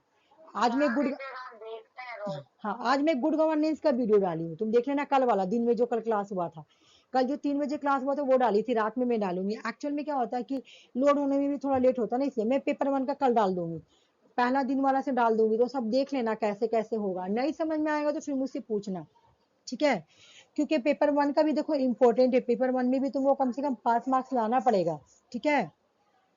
वो वाला बहुत अच्छा चल रहा है जो अभी आप करवा रहे लॉजिकल है ना? रीजनिंग। लॉजिकल रीजनिंग क्लास अच्छा चल रहा है ना? लॉजिकल रीजनिंग ना, हाँ तब। बहुत अच्छे से समझ में आ रहा है। और उसी एग्जाम में क्वेश्चंस भी आते हैं। अगले बार ही तुम्हारा फिगर आया हुआ था, इनफॉर्मल फैलेसी आई हुई थी, और सबका कीवर्ड भी बता दे रहे कि इसका कीवर्ड ऐसे। बस अच्छा से क्वेश्चन लड़ जाए एग्जाम में, मैं तो सारा 100% करवाऊंगी, बट एग्जाम में आ जाए, ठीक है? चलो स्टार्ट करती हूँ, ठीक है? Unnat Jyoti by affordable LEDs for all. अच्छा, तुम आने अकेडमी में थी तो दलबीर सिंह तो ये वाला क्लास कराती थी ना, और तुमने नवदीप कौर का मैम का भी क्लास करती थी। हमको बिल्कुल तलवीर सर का क्लास समझ नहीं आता था। हम सच बता रहे हैं, क्या बताते थे, 2 2 ढाई ढाई घंटा हाँ, सिर्फ देखते थे। उन हमको लोगों आज का तक नहीं क्लास पता। ढाई, हाँ, नवदीप कौर का क्लास तो करती थी ना तुम? नहीं, हम एक आध बार ही गए, हमको नहीं समझ आता था। हाँ हम तलवीर सर का ही देखे हैं, ज्यादा हाँ कुछ नहीं समझे। आज तक नहीं समझ पाए। आप जाके समझ रहे हैं, आप समझा रहे थे। हाँ। चलो अच्छा है, पेपर 1 में भी तो जरूरी है ना, पेपर 1 में भी अच्छा मार्क्स लाना पड़ेगा, ठीक है? और अंजलि का तो और तुम्हारा जनरल है, अंजलि तुमको और मेहनत करना पड़ेगा। और अंजलि का इकोनॉमी वीकर सेक्शन भी नहीं बन सकता है, तो तुमको बहुत ज्यादा मेहनत करना पड़ेगा, याद रख लो, ठीक है? तो पेपर 1 पेपर 2 पे तुमको दोनों पे ही फोकस करना पड़ेगा, मैं ये बात बोल दे रही हूँ, ठीक है? अब मेहनत तो देखो, मेरा काम है कि मैं तुम लोगों को पूरा सिलेबस कवर कराऊं और तुम लोगों को याद भी कराऊं, ये मेरा काम है। बाकी रिवीजन करना तुम लोगों का काम है, ठीक है, वो भी मुझसे होता तो मैं वो भी करवा देती, लेकिन उतना टाइम नहीं ना मेरे पास। मेरे पास इतना टाइम है कि मेरे पास पहले का नोट सब बना हुआ है, अब है ही नहीं बना हुआ, मुझे फिर से बनाना पड़ रहा, इसलिए मुझे 2 टाइम क्लास करना पड़ा कि मैं नोट्स ही नहीं बना पा रही हूँ रात में। और इतना थक जा रही हूँ ना, घर का भी काम रह रहा है, तो रात में मैं सो जा रही हूँ, लेकिन फिर भी मैं यही सो रही हूँ, बार बार जाकर मुंह धो रही हूँ क्योंकि मुझे नोट्स बनाना है ना। मेरा प्रॉब्लम है क्योंकि मेरा लैपटॉप का ये हुआ है।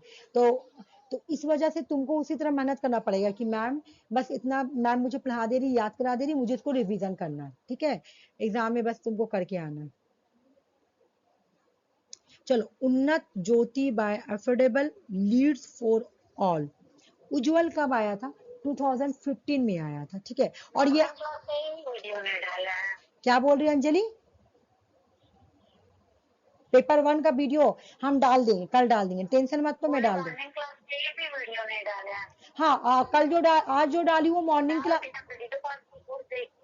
नहीं नहीं, हाँ मॉर्निंग क्लास का नहीं डाली हूँ, तुम सही बोल रही हो, मैं मॉर्निंग क्लास में डाल दूंगी, सब एक एक करके डाल दूंगी। जिस दिन से मैं फिगर का क्लास करवाई हूँ ना मॉर्निंग से, जिन दिन से मैं मॉर्निंग का क्लास,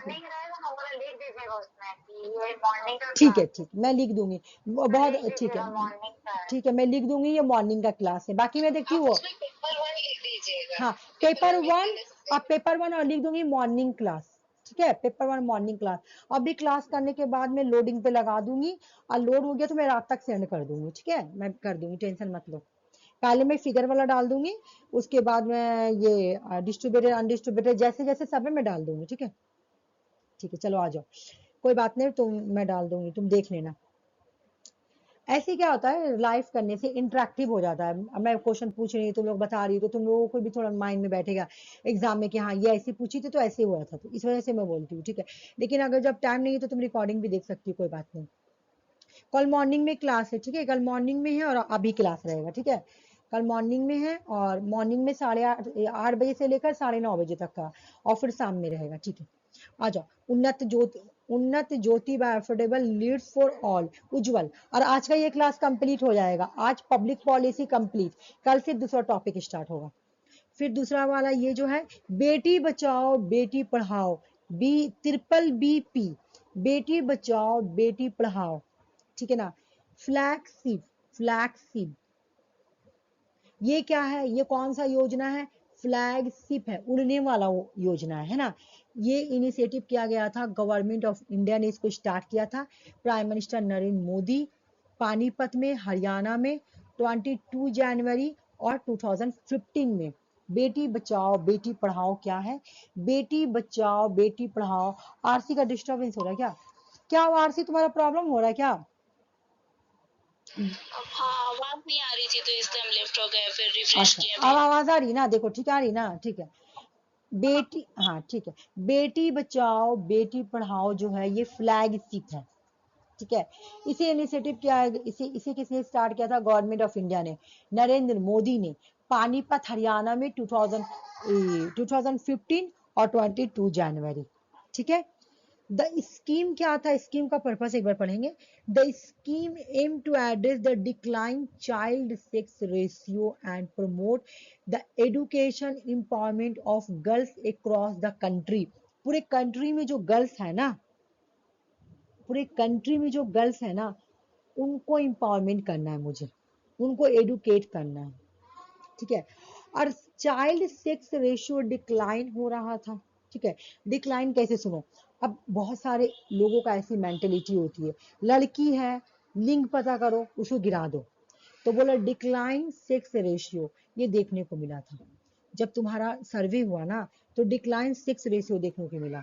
तो इसलिए लोगों ने प्रमोट किया एडुकेशन को, और विमेन को, मतलब गवर्नमेंट ने empowerment of the girls across the country, पूरे कंट्री में गर्ल्स को एम्पावर करना है, ठीक है ना। तो इसमें इसको स्टार्ट किसने किसने किया था? कौन कौन सा मिनिस्ट्री, एग्जाम में पूछता है, ministry of women and child development, ये तो मुझे पता है, विमेन आ गया। Ministry of women and child development, ministry of health and family welfare, ministry of education. तुम देखो इसका पर्पस पढ़ो, एजुकेशन, ठीक है। मिनिस्ट्री याद करने का तरीका देखो, एक तो है तुम्हारा एजुकेशन, तो मिनिस्ट्री ऑफ एजुकेशन हो गया, ठीक है ना। उसके बाद एक है तुम्हारा चाइल्ड से रिलेटिव आया तो मिनिस्ट्री ऑफ वुमेन हो गया, एंड चाइल्ड डेवलपमेंट, क्योंकि इसमें विमेन के बारे में भी बोला गया, चाइल्ड के बारे में भी बोला गया। ओके, उसके बाद बोल रहा कि ministry of health and family welfare, ठीक ना, ये बिल्कुल अलग है ना, मतलब ये मिनिस्ट्री अलग है, लेकिन ये तीन मिनिस्ट्री ने मिलकर बेटी बचाओ बेटी पढ़ाओ योजना लाया था 2015-22 जनवरी को।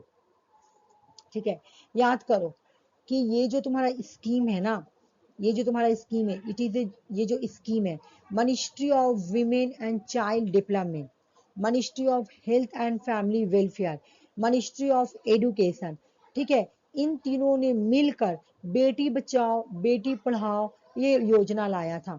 पानीपत हरियाणा में प्राइम मिनिस्टर नरेंद्र मोदी ने इसको लाया था।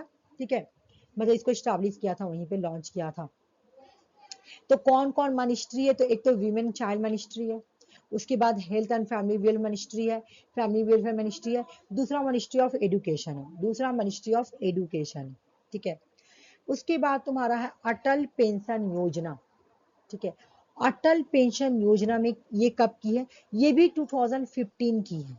ठीक है, अटल पेंशन योजना, ये तो प्रीवियस ईयर क्वेश्चन भी है। ठीक है, ए government backed pension scheme in the India target at the unorganized sector under the guidance of Ministry of Finance। देख लो, अटल पेंशन योजना जो है ये भी मिनिस्ट्री ऑफ फाइनेंस के अंदर आएगी। All subscriber worker below the age 40 are eligible for pension up to 5,000 per month। मतलब जो तुम्हारा 40 एज से ज्यादा है बिलो, ठीक है ना, 60 साल तक अटेन कर लिया अपने एज को, उनको पेंशन दिया जाएगा। ठीक है, अटल पेंशन योजना ही लिखा हुआ है। ये कब आई थी, ये 2015 में आई थी। ठीक है, ये कब की है, तो ये 2015 की है। हाँ, एक सेकंड रुक जाओ, एक चीज मैं और देख रही हूँ, मुझे वो एक बार देख लेने को। गूगल, ये तो 2015 के हैं, हाँ ये भी ठीक है। हाँ, एक और है,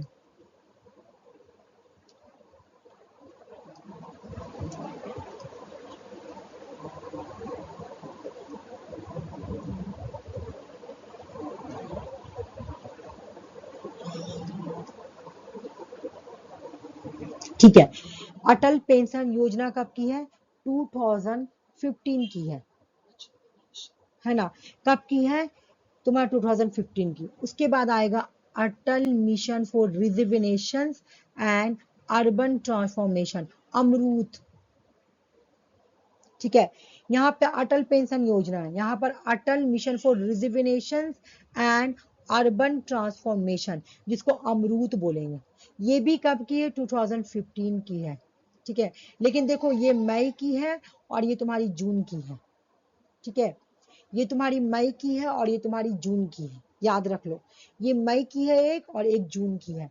अटल मिशन मतलब तुम देखो मई एंड जून, अटल पेंशन योजना आया पहले, जस्ट 1 मंथ के बाद ही तुम्हारा Atal mission for rejuvenation and urban transformation AMRUT आ गया। ठीक है, जून में ही एक चीज और आया, स्मार्ट सिटी मिशन। अगर तुमसे क्वेश्चन पूछे कि स्मार्ट सिटी मिशन कब लॉन्च हुआ, तो तुम्हारा 25 जून 2015। ठीक है, समझ में आ रहा कि स्मार्ट सिटी मिशन कब आया, स्मार्ट सिटी मिशन जो है 25 जून 2015 को। ठीक है, उसके बाद प्रधानमंत्री आवास योजना अर्बन, कल मैं ये पढ़ाई थी तुम लोगों को कि प्रधान, मुझे लाने का यहाँ पर्पस क्या है, क्योंकि ये क्रोनोलॉजिकल ऑर्डर बैठ जाएगा। अभी इसका एक और, ये तो प्रधानमंत्री आवास योजना अर्बन है, एक ग्रामीण भी है। ठीक है, ये अर्बन है और एक ग्रामीण भी है। ठीक है, तो मैं कल तुम लोगों को पढ़ाई भी थी बोला कि प्रधानमंत्री आवास योजना अर्बन के लिए, मतलब अर्बन यानी शहरी लोगों को हाउसिंग बना के दिया जाएगा। एग्जाम में क्वेश्चन भी आया था वाला इससे। तो इसके जो मिनिस्ट्री है उसका नाम क्या है, ministry of housing and urban affairs. ठीक है, ये तुम लोगों को कल डिटेल में पढ़ा चुकी थी और क्वेश्चन भी करवाई थी। तो इसका जो तुम्हारा डेट है वो है, ये सेम डेट है 25 जून 2015, मतलब देखोगी तो दोनों 25 जून का ही है। है ना। 20 एक ही दिन का ही है, देख लो। स्मार्ट सिटी मिशन हो या प्रधानमंत्री आवास योजना अर्बन वाला देख लो, दोनों का डेट सेम है भाई, ठीक है ना। डिजिटल इंडिया प्रोग्राम, ठीक है ना। डिजिटल इंडिया प्रोग्राम जो है ना, डिजिटल इंडिया प्रोग्राम, ठीक है, इसको लॉन्च किया गया था 1 जुलाई 2015 को। डिजिटल इंडिया प्रोग्राम कब लॉन्च हुआ था? डिजिटल इंडिया प्रोग्राम 1 जुलाई 2015 को लॉन्च हुआ था। किसने लॉन्च किया था? Prime minister Narendra Modi. Digital India program aim क्या था? इंडिया को डिजिटलाइज करना, डिजिटली इंडिया को इम्पावरफुल करना, इंडिया को डिजिटली इम्पावर करना और नॉलेजेबल इकोनॉमी बनाना। डिजिटल इंडियन प्रोग्राम 2015 का है, जून के बाद जुलाई आया। तुम देखो ना, सब 15 में जो आया है ना, वो कुछ कुछ मंथ के आगे पीछे ही आया है। बेटी बचाओ, ये देखो तुम्हारा उन्नत जो है उज्जवल है, वो 2015 5 जन 2015 का है। उसके बाद बेटी बचाओ बेटी पढ़ाओ तुम्हारा जनवरी का ही है, 22 और 2015। उसके बाद तुम्हारा अटल पेंशन योजना, जनवरी फरवरी गैप हो गया, मार्च अप्रैल मई में है। मई से फिर तुम्हारा जून में है, मई जून, और जून के बाद जुलाई में भी है, ठीक है। डिजिटल इंडिया प्रोग्राम तुम लोग देख लो, मैं अभी डेट पूछूंगी। पहले है उज्जवल 5 जनवरी 2015, उसके बाद है बेटी बचाओ बेटी पढ़ाओ, ठीक है, 22 जैन और 2015। उसके बाद तुम्हारा इसमें कौन कौन सी मिनिस्ट्री है बेटी बचाओ बेटी पढ़ाओ में? Ministry of women child development, ministry of health and family welfare, ministry of education, okay. उसके बाद अटल पेंशन योजना में कौन कौन है? सॉरी, अटल पेंशन योजना कब की है? तो मई 2015 की है। Atal pension for reservation and urban transformation AMRUT, ये कब की है? तो ये जून 2015 में लॉन्च हुई थी। जून में एक और चीज लॉन्च हुई है जिसका नाम है स्मार्ट सिटीज मिशन, वो 25 जून 2015। 25 जून 2015 में प्रधानमंत्री आवास योजना अर्बन वाला देख लो, अर्बन है, प्रधानमंत्री आवास योजना अर्बन वाला, ministry of housing and urban affair, ठीक है। डिजिटल इंडिया प्रोग्राम 1 जुलाई 2015, इंडिया को डिजिटली इंपावर करना है, ठीक है। ये लास्ट है, मुझे लग रहा है ये लास्ट। उसके बाद तुम्हारा हो गया प्रधानमंत्री आवास योजना ग्रामीण, PMAY, प्रधानमंत्री आवास योजना ग्रामीण, ठीक है। क्या था एक भाई? Rural housing initiative by the government of India ने इसे स्टार्ट किया था। गांव में घर बना कर दिया जाएगा, गांव में, ठीक है, गांव में घर बनाकर दिया जाएगा। ये कब आया था देख लो, ये लॉन्च हुआ था 1 अप्रैल 2016 में, ठीक है। और इससे पहले इसका नाम क्या था? इंदिरा आवास योजना। इंदिरा आवास योजना जो है ना, ये 1985 की है, ये भी प्रीवियस ईयर क्वेश्चन है। इंदिरा आवास योजना जो है ना, ये 1985 में आई थी, और इसके अकॉर्डिंग भी लोगों को घर बना के दिया जा रहा था। लेकिन जब बीजेपी की गवर्नमेंट आई, उन्होंने इसको क्या किया, नाम चेंज करके प्रधानमंत्री आवास योजना 2016 में कर दिए, ठीक है। Ayushman Bharat, national health protection mission कब आई? 23 सितंबर 2018 में प्राइम मिनिस्टर नरेंद्र मोदी ने Ayushman Bharat national health protection mission को स्टार्ट किया। ये वर्ल्ड की लार्जेस्ट गवर्नमेंट फंडेड, मतलब इसमें बहुत ज्यादा फंड किया गया था। ये क्यों आई थी? हेल्थ प्रोग्राम थी, इसका एम था,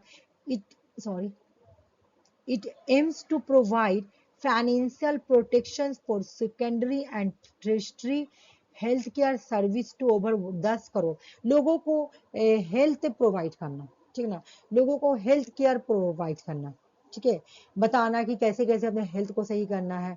इस तरह तुम्हारा हर जगह देखी होगी, एक तुम्हारा लिखा हो रहता है नेशनल हेल्थ प्रोटेक्शन ये प्रोग्राम, बहुत सारा लिखा हो रहता है, तुम कहीं अगर जाओगी तो तुम्हें देखना लिखा रहेगा national health protection, national health मतलब वहाँ तुमको बताएगा क्या बच्चा लोगों को खाना है, क्या खिलाना है, इस तरह, ठीक है ना। आयुष्मान भारत ने क्यों आई थी, नेशनल हेल्थ प्रोटेक्शन मिशन थी ये, ठीक है, हेल्थ के लिए आई थी, हेल्थ प्रोटेक्शन के लिए आई थी, ठीक है।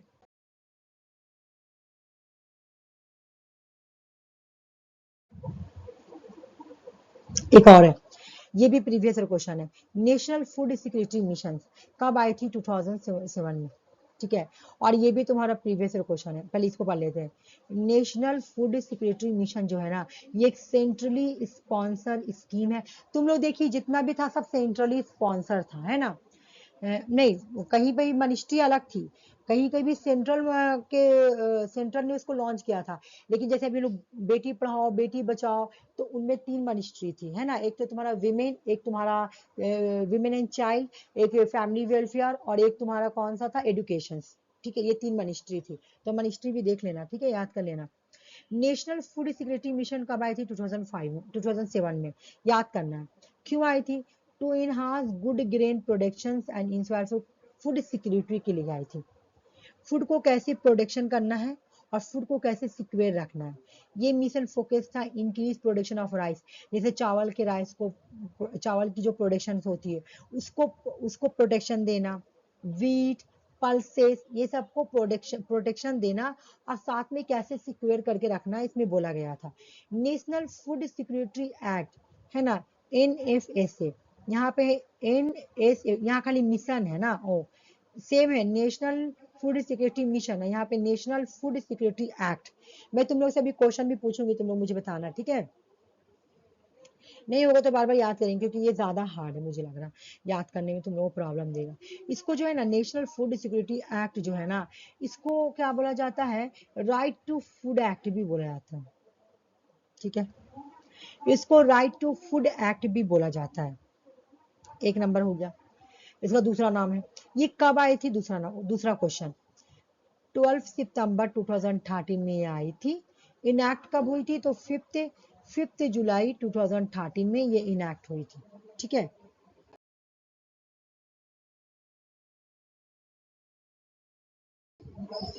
खत्म हो गया प्रधानमंत्री गरीब कल्याण योजना। अच्छे, ये भी पढ़ना तो पढ़ लो, चलो। हाँ, ऐसे मैं इसके लिए नहीं लाई थी, लेकिन आया तो पढ़िए लो, या जो देखो 2000 ये लॉन्च हुआ था 2020 में ड्यूरिंग द कोविड, ठीक है। कोविड के पीरियड में तुम्हारा, मैं इसको क्यों नहीं बनाई मुझे याद नहीं आ रहा कि मैं बनाई थी, मुझे याद, मैं इसको रखी थी कि बनाऊंगी बैठ के। लॉन्च हुआ था ये 2020 में। नाम क्या है, प्रधानमंत्री गरीब कल्याण योजना, ठीक है। कब आया था, ड्यूरिंग द कोविड पैंडेमिक के जब सिचुएशन था उस वक्त आया था। इसका एम था to provide additional food security nation most vulnerable population. Under this scheme each beneficiary receive extra 5 kg of good free grain rice and wheat per person per month। मतलब फूड दिया जाएगा, फूड को security करने के लिए यहाँ पे लोगों को फूड दिया जाएगा, पर पर्सन 5 kg दिया जाएगा, ठीक है, इसमें बोला गया था। तो प्रधानमंत्री गरीब कल्याण योजना कब आया था, 2020 में। कब आया था, जब कोविड था तब। इसमें क्या बोला गया था कि पर पर्सन 5 kg चावल और गेहूं, यानी चावल और आटा दिया जाएगा पर मंथ, है ना, पर मंथ दिया जाएगा। उसके बाद 2022 में तुम्हारा जो था यूनियन गवर्नमेंट अनाउंसमेंट डिसकंटिन्यू, 2022 में इसे डिसकंटिन्यू कर दिया गया, हटा दिया गया, है ना। Union government announcement the discontinue PMGKV, मतलब प्रधानमंत्री गरीब कल्याण योजना को क्या कर दिया गया, डिसकंटिन्यू कर दिया गया। Merging it's provision with the वाला जो अभी पढ़े ना, national food security act from 1 जनवरी, ये मत पढ़ो, छोड़ो, तो दिमाग खराब करने की जरूरत नहीं, बस इतना याद रख लो। अच्छा, ये क्वेश्चन सॉल्व करो, उसके बाद मैं तुम लोग से क्वेश्चन भी पूछूंगी। 2015 की इसमें से कौन सी नहीं है, ऑप्शन बी। डेट बता दो। जो आंसर बताएगा तो रीजन भी बताना होगा, है नाइस, कुर्ता, रुक जा देख ले, ले ये स्मार्ट जाने सिटी नहीं होगा, बाकी सब तो नहीं 2014 में था। ऑप्शन नंबर 1 होगा। कैसे 1 होगा? सब तो तुम्हारा 2015 में नहीं, डी होगा ना, नहीं है आंसर डी होगा। हाँ, अभी मैं पढ़ाई ना कि अटल अटल पेंशन आया था योजना, अटल पेंशन योजना का पास। आवाज आ रहा? तुम तो सही बोली, तुम्हारा ठीक है, लेकिन तुम लोग बोली ना 1 नंबर, तो 1 नंबर नहीं होगा। अटल मिशन रिजुविनेशन, बोल दिए थे। हाँ, एन अर्बन ट्रांसफॉर्मेशन, ठीक है, ये 2015, और फिर ये भी 2015, और प्रधानमंत्री योजना ये भी 2015। अगर ग्रामीण रहता तो 2016 होता, लेकिन ग्रामीण तो है नहीं, ये तो तुम्हारा अर्बन है, तो 2015। और ये 2 अक्टूबर, ये प्रीवियस ईयर क्वेश्चन है, ठीक है, 2 अक्टूबर 2 लिखना है ना, 2 अक्टूबर 2014, जो कि ये सुषमा कहानी भी सुनाई कि मेरी मम्मी स्वस्थ भारत मिशन जब आया था तो मेरी मम्मी उस टाइम। चलो स्टार्ट करते हैं। देखो, ये जितने भी कमेटी है ना यहाँ पे, इन सब कमेटी को बोला जाता है इलेक्टोरल रिफॉर्म कमेटी।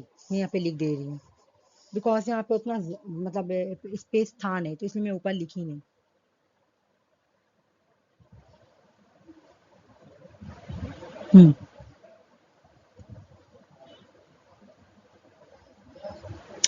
एक सेकंड रुक जाओ।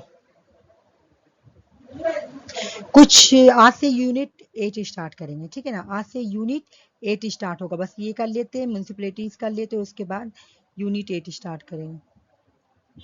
इलेक्टोरल रिफॉर्म्स कमेटी,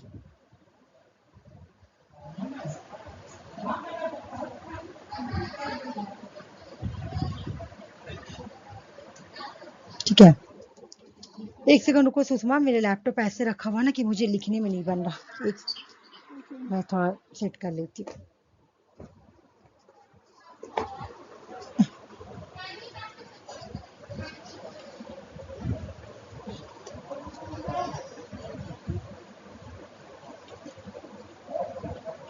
ठीक है, चलो स्टार्ट करते, ठीक है ना। तो फर्स्ट जो कमेटी है उसका नाम है तुम्हारा तारकुंडे कमेटी, ठीक है, पहला जो कमेटी उसका नाम है तारकुंडे कमेटी। पहली जो कमेटी है उसका नाम है तारकुंडे कमेटी।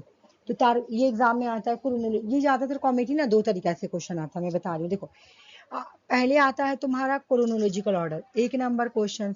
दूसरा तुम्हारा आता है कि इसमें से कौन सा कमेटी इलेक्टेड रिफॉर्म कमेटी से जुड़ी हुई है, ऐसे आता है, ठीक है ना। बुरा कमेटी का उसका फीचर, उसका थीम पूछता है कि वो क्यों आई थी, ऐसे क्वेश्चन पूछता है, ठीक है। तो आओ मैं देखती हूँ तारकुंडे कमेटी, ठीक है। जो तारकुंडे कमेटी है ना, ये 1974 में ये कमेटी आई थी। जयप्रकाश नारायण ने इसे लाया था जब टोटल रिवोल्यूशन मूवमेंट चल रहा था इंडिया में 1974, उस पीरियड में ही इन्होंने तारकुंडे कमेटी लाया था। This unofficial committee submit its report 1975, इन्होंने अपना रिपोर्ट जो है ना 1975 में सबमिट किया था। 1974 में तारकुंडे कमेटी बना था, ठीक है ना। कौन किन्होंने इसको इस कमेटी को किसने बनाया था? तो जयप्रकाश नारायण, ठीक है ना। 1974 में जब टोटल रिवोल्यूशन इंडिया में चल रहा था उस वक्त, ठीक है। ये कमेटी ने अपना रिपोर्ट कब सबमिट किया था? तो ये कमेटी ने 1975 में ये कमेटी जो अपना रिपोर्ट सबमिट करता है, लेकिन ये अनऑफिशियल कमेटी रहता है क्योंकि उस वक्त तुम्हारी मतलब किसी और, अच्छा ठीक है, ये अनऑफिशियल कमेटी है, ऐसे याद करना। उसके बाद जो सेकंड कमेटी है ना वो दिनेश गोस्वामी कमेटी है। ये भी कमेटी इलेक्टोरल रिफॉर्म्स के लिए आई थी 1919 में, ठीक है। तो तारकुंडे कमेटी हो गया, उसके बाद दिनेश गोस्वामी हो गया। अरे ये लोग जितने भी आए थे ना, तो अपना एक ये देने के लिए, इलेक्टोरल रिफॉर्म से रिलेटिव अपना एक व्यू देने के लिए, ठीक है ना। कि जैसे कि तुम सुनी होगी जयप्रकाश नारायण क्या बोलते हैं, पार्टी लेस डेमोक्रेसी होनी चाहिए, इंडिया में बहुत ज्यादा करप्शन हो गई है, इस तरह से, ठीक है। दिनेश गोस्वामी जो आते हैं, दिनेश गोस्वामी कमेटी होती है, तो वो भी इलेक्टोरल रिफॉर्म से रिलेटिव अपना बात बोलते हैं, ठीक है ना। तो ये तुम्हारी जो कमेटी है ना, ये तो एक इलेक्टोरल रिफॉर्म कमेटी है, सारी ही इलेक्टोरल रिफॉर्म कमेटी है। उसके बाद ये 1919 में आया था, ठीक है। उसके बाद बोरा कमेटी, मैं नेट का एक क्वेश्चन के बारे में बता रही हूँ, नेट का एक क्वेश्चन आया था इनमें से कौन सा कमेटी जो है ना इलेक्टोरल रिफॉर्म कमेटी नहीं है? उस कमेटी में 4 ऑप्शन था, तारकुंडे, दिनेश गोस्वामी, बोरा कमेटी, इंद्रजीत गुप्ता कमेटी। ये मैं प्रीवियस क्वेश्चन में देखी थी क्वेश्चन, ठीक है। बोला इसमें से कौन सा इलेक्टोरल रिफॉर्म कमेटी नहीं है? तो आंसर एनटीए ने बोला था कि बोरा कमेटी जो होगा ना वो नहीं है, ठीक है। लेकिन तुम अगर बुक में पढ़ोगी इलेक्टोरल रिफॉर्म कमेटी तो वहां पे बोरा कमेटी भी लिखा हुआ रहता है, इस वजह से मैं लाई हूँ। एनटीए का दो बार क्वेश्चन आया, एक क्वेश्चन में तुमको बोरा कमेटी को इलेक्टोरल रिफॉर्म माना है और एक क्वेश्चन में वो नहीं माना है कि बोरा कमेटी जो है वो इलेक्टोरल रिफॉर्म कमेटी से जुड़ी हुई है, ठीक है। क्योंकि क्वेश्चन आया था तो उन्होंने सी आंसर एकदम इसी तरह से क्वेश्चन था, तारकुंडे, दिनेश, बोरा, इंद्रजीत। अब बोला इसमें से कौन सा कमेटी जो है ना वो तुम्हारा इलेक्टोरल रिफॉर्म की कमेटी नहीं है, ठीक है। तो आंसर बना था, एक मिनट को तो अंजलि कुछ भी मैसेज करी, मैं एक बार देख लेती उसके बारे में बता रही हूँ। ठीक है, अच्छा वो क्वेश्चन भेजिए क्लास के दरमियान, ठीक है। तो याद रखना कि अब जैसे आएगा तुम लोग अपना क्वेश्चन सॉल्व करना। अगर तुम्हें ये 4 ऑप्शन रहा, बोलेगा इसमें से कौन सा नहीं है तो बोरा को हटा देना, ठीक है। और अगर ऐसा कमेटी हुआ जो इसमें से नहीं है तो आंसर बाकी सब हो जाएगा, क्योंकि एनडी का 2 क्वेश्चन आया, दोनों में उन्होंने अलग अलग माना। एक में बोरा को उन्होंने माना कि इलेक्टोरल रिफॉर्म है, अब बुक में भी लिखा हुआ है, बहुत सारा बुक इसके लिए मैं पढ़ी हूँ, पहले भी पढ़ी थी मैं, ठीक है, पहले भी मैं पढ़ी थी। प्रीति सुना, वो पर्दा थोड़ा सा बराबर कर देना, हो सके आवाज नहीं आए, ठीक है। तो बोरा कमेटी, ओके। लेकिन बोरा कमेटी का थीम पूछता है क्यों आई थी, तो ये नेक्सेंस बिटवीन क्राइम एंड पॉलिटिक्स, ठीक है। बोरा कमेटी जो है ना वो क्यों आई थी, वो पॉलिटिक्स में क्रिमिनलाइज की स्टडी करने के लिए आई थी कि पॉलिटिक्स में बहुत ज्यादा क्रिमिनलाइज हो गया है, जो पॉलिटिक्स है ना उसमें पॉलिटिक्स नहीं रह गया, अब उसमें क्रिमिनल आ गए हैं। जैसे उस टाइम दाऊद इब्राहिम थे तो बोला जाता था कि पॉलिटिक्स का लिंक माफिया के साथ है, ठीक है। उस चीज का स्टडी करने के लिए बोरा कमेटी आई थी, ठीक है। ये सारी ही कमेटी जो है ना वो इलेक्टोरल रिफॉर्म कमेटी है, यहाँ पे लिखा हुआ है, ये सारी ही कमेटी इलेक्टोरल रिफॉर्म कमेटी है। एग्जाम में क्वेश्चन आता है इनमें से कौन सा इलेक्टोरल रिफॉर्म कमेटी है, ठीक है। एक क्वेश्चन ऐसे आता है, दूसरा क्वेश्चन आता है कि कमेटी दे देगा और उसके बाद तुमको बोलेगा क्रोनोलॉजिकल ऑर्डर बैठा, ठीक है। तीसरा क्वेश्चन दे दिया तुम्हारा, जैसे इसका बोरा का थीम पूछ लेगा कि बोरा कमेटी क्यों आई थी, तो नेक्सेंस बिटवीन, मतलब ये स्टडी करने के लिए आई थी क्राइम एंड पॉलिटिक्स, कि पॉलिटिक्स में बहुत ज्यादा क्रिमिनलाइज हो गया है ना, पॉलिटिक्स में बहुत ज्यादा क्रिमिनलाइज हो गया, ये स्टडी करने के लिए बोरा कमेटी आई थी। ये कमेटी कब की है, तो 1993 की कमेटी है।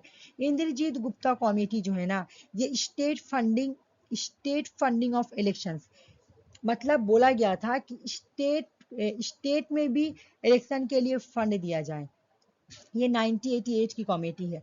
इंद्रजीत गुप्ता कमेटी जो है ना स्टेट फंडिंग इलेक्शन के लिए आई थी, और ये कमेटी कब आई थी, 1998 में आई थी। अच्छा, तुम लोग ये देखिए कि ये हाईलाइट नहीं किया हुआ तो ये मैं भूल गई हूँ, ऐसा नहीं कि ये इंपॉर्टेंट नहीं है, ये भी इंपॉर्टेंट है। ये मेरे माइंड से निकल गया था और मैं रात में सोने जा रही थी तो मैं इतना ही किया, बोली मैं दूसरा दिन मॉर्निंग में करूंगी तो मैं भूल गई। तो ये सारा कमेटी इंपॉर्टेंट है, एक एक याद करना है, ठीक है। Law commission of India report on reform of the electoral reform 1999, एक law commission of India report बोलकर एक कमीशन आया था, वो क्यों आई थी कि जो लॉ है ना जो इलेक्टोरल लॉ है ना, जो तुम्हारा इलेक्टोरल के लिए कानून है, मतलब जो इलेक्ट करने का जो लॉ है ना उसको रिफॉर्म किया जाए, इसलिए आई थी law commission of India report, ये 1999 की है। उसके बाद तुम लोग देखी होगी नेशनल कमीशन, जब मैं सीबीसी पढ़ा रही, ये लोकपाल लोकायुक्त पढ़ा रही थी तो मैंने वहां पे पढ़ाया था कि national commission to review the working of the constitution, इन्होंने क्या किया था, इन्होंने तुम्हारा रिकमेंडेशन किया था इसके लिए, लोकपाल लोकायुक्त के लिए, उस टाइम में पढ़ाई थी। तो ये इलेक्टोरल रिफॉर्म कमीशन है, ठीक है ना, या कमेटी भी बोलो। National commission to review the working of the constitution, ठीक है, ये कॉन्स्टिट्यूशन के वर्किंग को रिव्यू करने के लिए आई थी, जो national review the working of the constitution है, इसको हम लोग बोलेंगे national commission to review the working of the constitution. ये कमेटी कब की है, तो ये 2002 में है ना, 2002 से 3 होगा मुझे लग रहा है यहाँ पे, नहीं 2002 से 2000 से लेकर 2002 है, अगर तुमको कहीं पे 2001 भी दे तो वो भी सही होगा, बिकॉज कि इसके अंदर आ रही ना, देखो यहाँ से 2000 से लेकर 2002 तक ये कमेटी चली थी, ठीक है।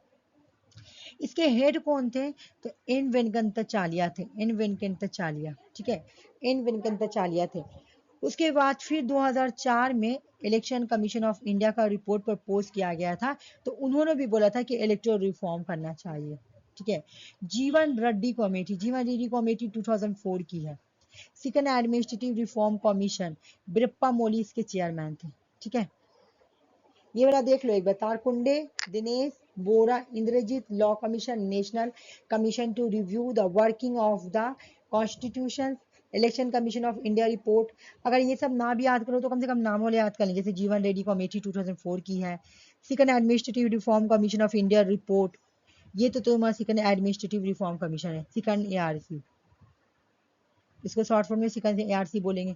2007 में अपना रिपोर्ट सबमिट की थी। इसके हेड कौन थे? बिरप्पा मोली थे, ठीक है। सेकंड एआरसी के चेयरमैन कौन थे? बिरप्पा मोली, मैं बार बार बोल रही हूँ, सेकंड एआरसी के चेयरमैन कौन थे? बिरप्पा मोली थे, ओके। और ये सारी कमेटी का नाम क्या है? Electoral reforms committee. मैं ऊपर नहीं लिखी हूँ, लेकिन यहाँ पे मैं लिख दी हूँ इलेक्टोरल रिफॉर्म कमेटी। एग्जाम में क्वेश्चन कैसे आता है? इनमें से कौन सा इलेक्टोरल रिफॉर्म कमेटी है? अभी तक का जो आया है ना, ये आया है और ये भी आया है, ठीक है, जीवन रेड्डी कमेटी। उसके बाद हम लोग थोड़ा सा खाली ये पढ़ लेते हैं, उसके बाद ये कंप्लीट हो जाएगा ये वाला टॉपिक। फिर आज से मैं नया टॉपिक स्टार्ट करूंगी, ठीक है। इधर आ जाओ, देखो सबसे पहले इंडिया में मैं तुम लोगों को पंचायत राज इंस्टीट्यूशन पढ़ा चुकी हूँ, ठीक है, वो हो गया। लेकिन मैं उसका हिस्ट्री नहीं पढ़ाई, थोड़ा सा हिस्ट्री मुझे पढ़ाना पड़ेगा, क्योंकि प्रीवियस ईयर क्वेश्चन है। मतलब प्रीवियस ईयर क्वेश्चन है इसलिए नहीं, मतलब एक पढ़ाना भी जरूरी है तुम लोगों को। सबसे पहली बार जो पंचायत राज इंस्टीट्यूशन हो, पंचायत राज इंस्टीट्यूशंस हो या म्यूनसिपैलिटीज हो, ठीक है ना, चाहे लोकल सेल्फ गवर्नमेंट हो चाहे अर्बन सेल्फ गवर्नमेंट हो, उनको कॉन्स्टिट्यूशनल स्टेटस देना था। कमेटी तो अपना रिपोर्ट कर दी, बलवंत राय मेहता, अशोक मेहता, एलिंग सिंह भी, है ना, ये सब कमेटी जो थी तुम्हारा, उन्होंने क्या किया? उन्होंने रिकमेंडेशंस कर दिया। उन्होंने क्या किया? उन्होंने कमेटी के लिए रिकमेंडेशन कर दिया, ठीक है। लेकिन अब क्या गवर्नमेंट का क्या रिस्पॉन्सिबिलिटी बनता है कि जो पीआरआई है या जो लोकल सेल्फ गवर्नमेंट है और जो तुम्हारा अर्बन सेल्फ गवर्नमेंट है, उनको आप कॉन्स्टिट्यूशनल स्टेटस देना है।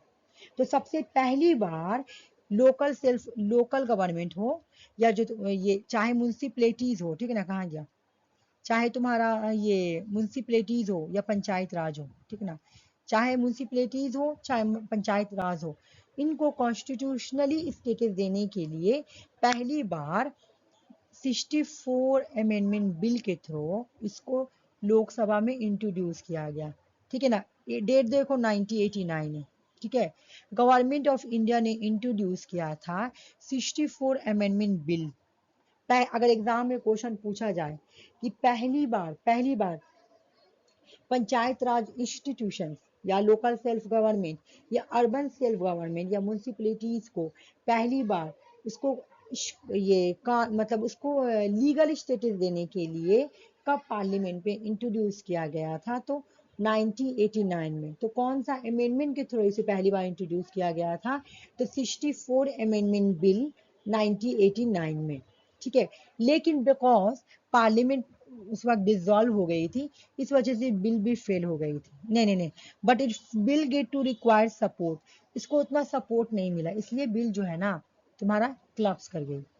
उसके बाद दूसरी बार 1919 में तुम्हारा बिल को फिर से इंट्रोड्यूस किया गया पार्लियामेंट में। लेकिन उस वक्त क्या हुआ था? पार्लियामेंट का डिसॉल्व हो गया था। डिसॉल्व कौन होता है? लोकसभा, पता है ना, डिसॉल्व सिर्फ लोकसभा होता है, राज्यसभा नहीं। तो लोकसभा डिसॉल्व हो गया था, तो जब लोकसभा डिसॉल्व हो गया तो बिल भी क्या हुआ? बिल भी लैप्स कर गया, ठीक है, 1990 में। उसके बाद 1992 में बिल को फिर से इंट्रोड्यूस किया गया और बिल पास हुई, है ना, 1992 में बिल पास हुई। तो 73rd कॉन्स्टिट्यूशन, 73rd अमेंडमेंट और 74 अमेंडमेंट एक्ट 1992 बिल पास हो गया। प्राइम मिनिस्टर कौन थे? प्रीवियस ईयर क्वेश्चन है, इसलिए नहीं पढ़ा रही क्योंकि प्रीवियस ईयर क्वेश्चन है, इसमें तो मुझे पढ़ाना ही है। तो उस वक्त प्राइम मिनिस्टर कौन था जब पंचायत राज इंस्टीट्यूशन आया? चाहे जब 73rd, ऐसे आएगा एग्जाम में क्वेश्चन कि जब 73rd अमेंडमेंट एक्ट हुआ या 74th अमेंडमेंट एक्ट हुआ, तो उस वक्त प्राइम मिनिस्टर कौन थे? तो वीपी नरसिम्हा राय थे, ठीक है, वीपी नरसिम्हा राय थे। उसके बाद हम ये पढ़ेंगे कि म्यूनसिपैलिटीज जो होती है ना वो कितने तरह की होती है। मैं जैसे तुम लोगों को पंचायत राज इंस्टीट्यूशन में पढ़ाई थी कि वो 3 टायर होती है, तो इसमें भी 3 टायर होती है। एक का नाम होता है नगर पंचायत, ठीक है। एक का होता है ना, हाँ, एक का होता है नगर पंचायत। ये जो होती है ना, ये फॉर ट्रांजेक्शनल एरिया होती है, and area that is being transform from rural to urban. मैं बता रही हूँ, रुक जाओ, ठीक है। मान लो इस तरह का कोई एरिया है जहाँ पे ये वाला एरिया विलेज है, ये वाला विलेज है, ठीक है, और ये वाला तुम्हारा सिटी है। और विलेज जो है ना वो आस्ते आस्ते ट्रांसफर हो रही है तुम्हारा किस तरफ, रूरल एरिया की तरफ बढ़ रही है ना। इस तरह को बोला जाता है नगर पंचायत। नगर पंचायत क्या बोलेंगे, फॉर ट्रांजेक्शनल एरिया। ये ट्रांजेक्शनल एरिया मतलब ये कहाँ से कहाँ ट्रांजेक्शन, ये रूरल टू अर्बन जा रही है, रूरल टू अर्बन ये ट्रांजेक्शन हो रही है। अभी अभी पूरा नहीं हुआ, हो रहा ट्रांजेक्शन, ठीक है ना। Municipal council for small urban area, जो छोटा सा अर्बन एरिया होता है ना उसको म्युनिसिपल काउंसिल बोलते हैं। और जो बड़ा होता है, बड़ा जैसे लाइक कोलकाता, तो उसको बोलेंगे municipal corporation for large urban area. जो बड़ा एरिया होता है ना उसको बोलेंगे म्युनिसिपल कॉर्पोरेशन, जो छोटा होता है उसको बोलेंगे म्युनिसिपल काउंसिल। और जो ट्रांजेक्शन एरिया होता है जहाँ पे तुमको गांव भी मिलेगा और तुमको सिटी भी मिलेगा वो बोला जाता है नगर पंचायत, ठीक है। स्क्रीन टच है ना एकदम हट जा रही है, इतना प्रॉब्लम देती है ना, मैं क्या बताऊं। कुछ ना कुछ में हर एक चीज में प्रॉब्लम होता ही है, ठीक है। यहाँ पे देखो मैं जल्दी जल्दी लिख रही हूँ, ठीक है। 73rd, ये 73rd अमेंडमेंट है, ठीक है। ये यहाँ मैं पे लिख दूंगी, पहले इसका मैं डिफाइन कर दे रही हूँ, ठीक है ना। डिफरेंस क्या है देखो दोनों में, ठीक है। ये क्या है, ये तुम्हारा 73rd जो है ये पार्ट 9 में, ठीक है। ये किस में आएगा, ये पार्ट 9 में आएगा, ठीक है। ये किस में आएगा, ये पार्ट 9 में आएगा, ठीक है। जबकि ये किस में आएगा, पार्ट 9A में आएगा, ठीक है। अभी मैं ऊपर नाम लिख दूंगी, पहले मुझे ये कंप्लीट करने दो, ठीक है। उसके बाद हो गया कि इसका आर्टिकल क्या है, इसका आर्टिकल क्या है, 73rd कॉन्स्टिट्यूशन अमेंडमेंट का आर्टिकल क्या है। आर्टिकल 243 से लेकर आर्टिकल 243 ओ तक है, ठीक है। जबकि तुम 74 अमेंडमेंट एक्ट का तुम आर्टिकल देखोगी, यानी म्यूनसिपैलिटीज का आर्टिकल देखोगी, तो वो हो गया तुम्हारा 2 नंबर 243 पी से लेकर 243 जेड जी तक है, ठीक है ना। ये इसका जो मेंशन है ना वो 11 शेड्यूल में है, ये 11 शेड्यूल में मेंशन किया गया है। जबकि इसका जो मेंशन है ना ये 12 शेड्यूल में,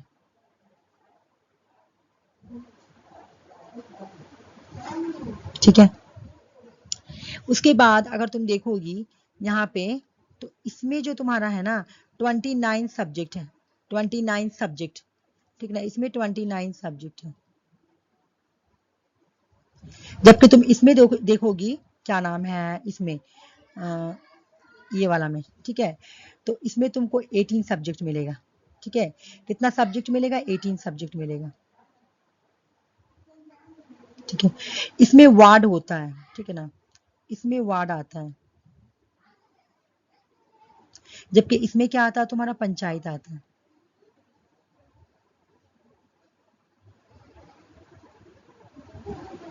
ठीक है। अब मैं इसका बाद नाम लिख दे रही हूँ, ठीक है, रुक जाओ। ये समझ में आ गया डिफरेंस दोनों में क्या है। यहाँ पे मैं ए भी लिखना भूल गई, रुक जाओ। ये ए है, ये ए है। उसके बाद इसको बोला जाता है 73rd अमेंडमेंट, 73rd अमेंडमेंट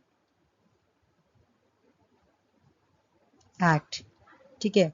इसको ऐसे भी बोला जाता है, ये रूलर है ना, रूलर, रूलर के लिए है। और ये तुम्हारा 74th, ये है तुम्हारा 74th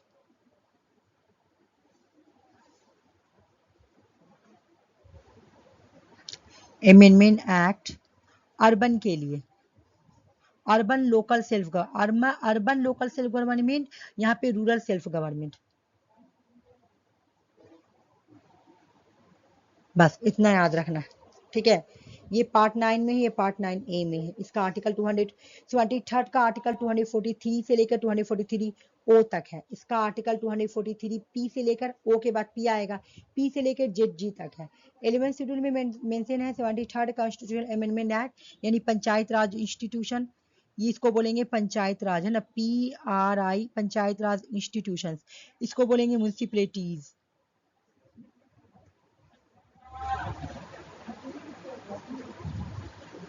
ठीक है, ये अर्बन के लिए, रूरल के लिए है। यहाँ 12 शेड्यूल है, यहाँ 11 शेड्यूल है।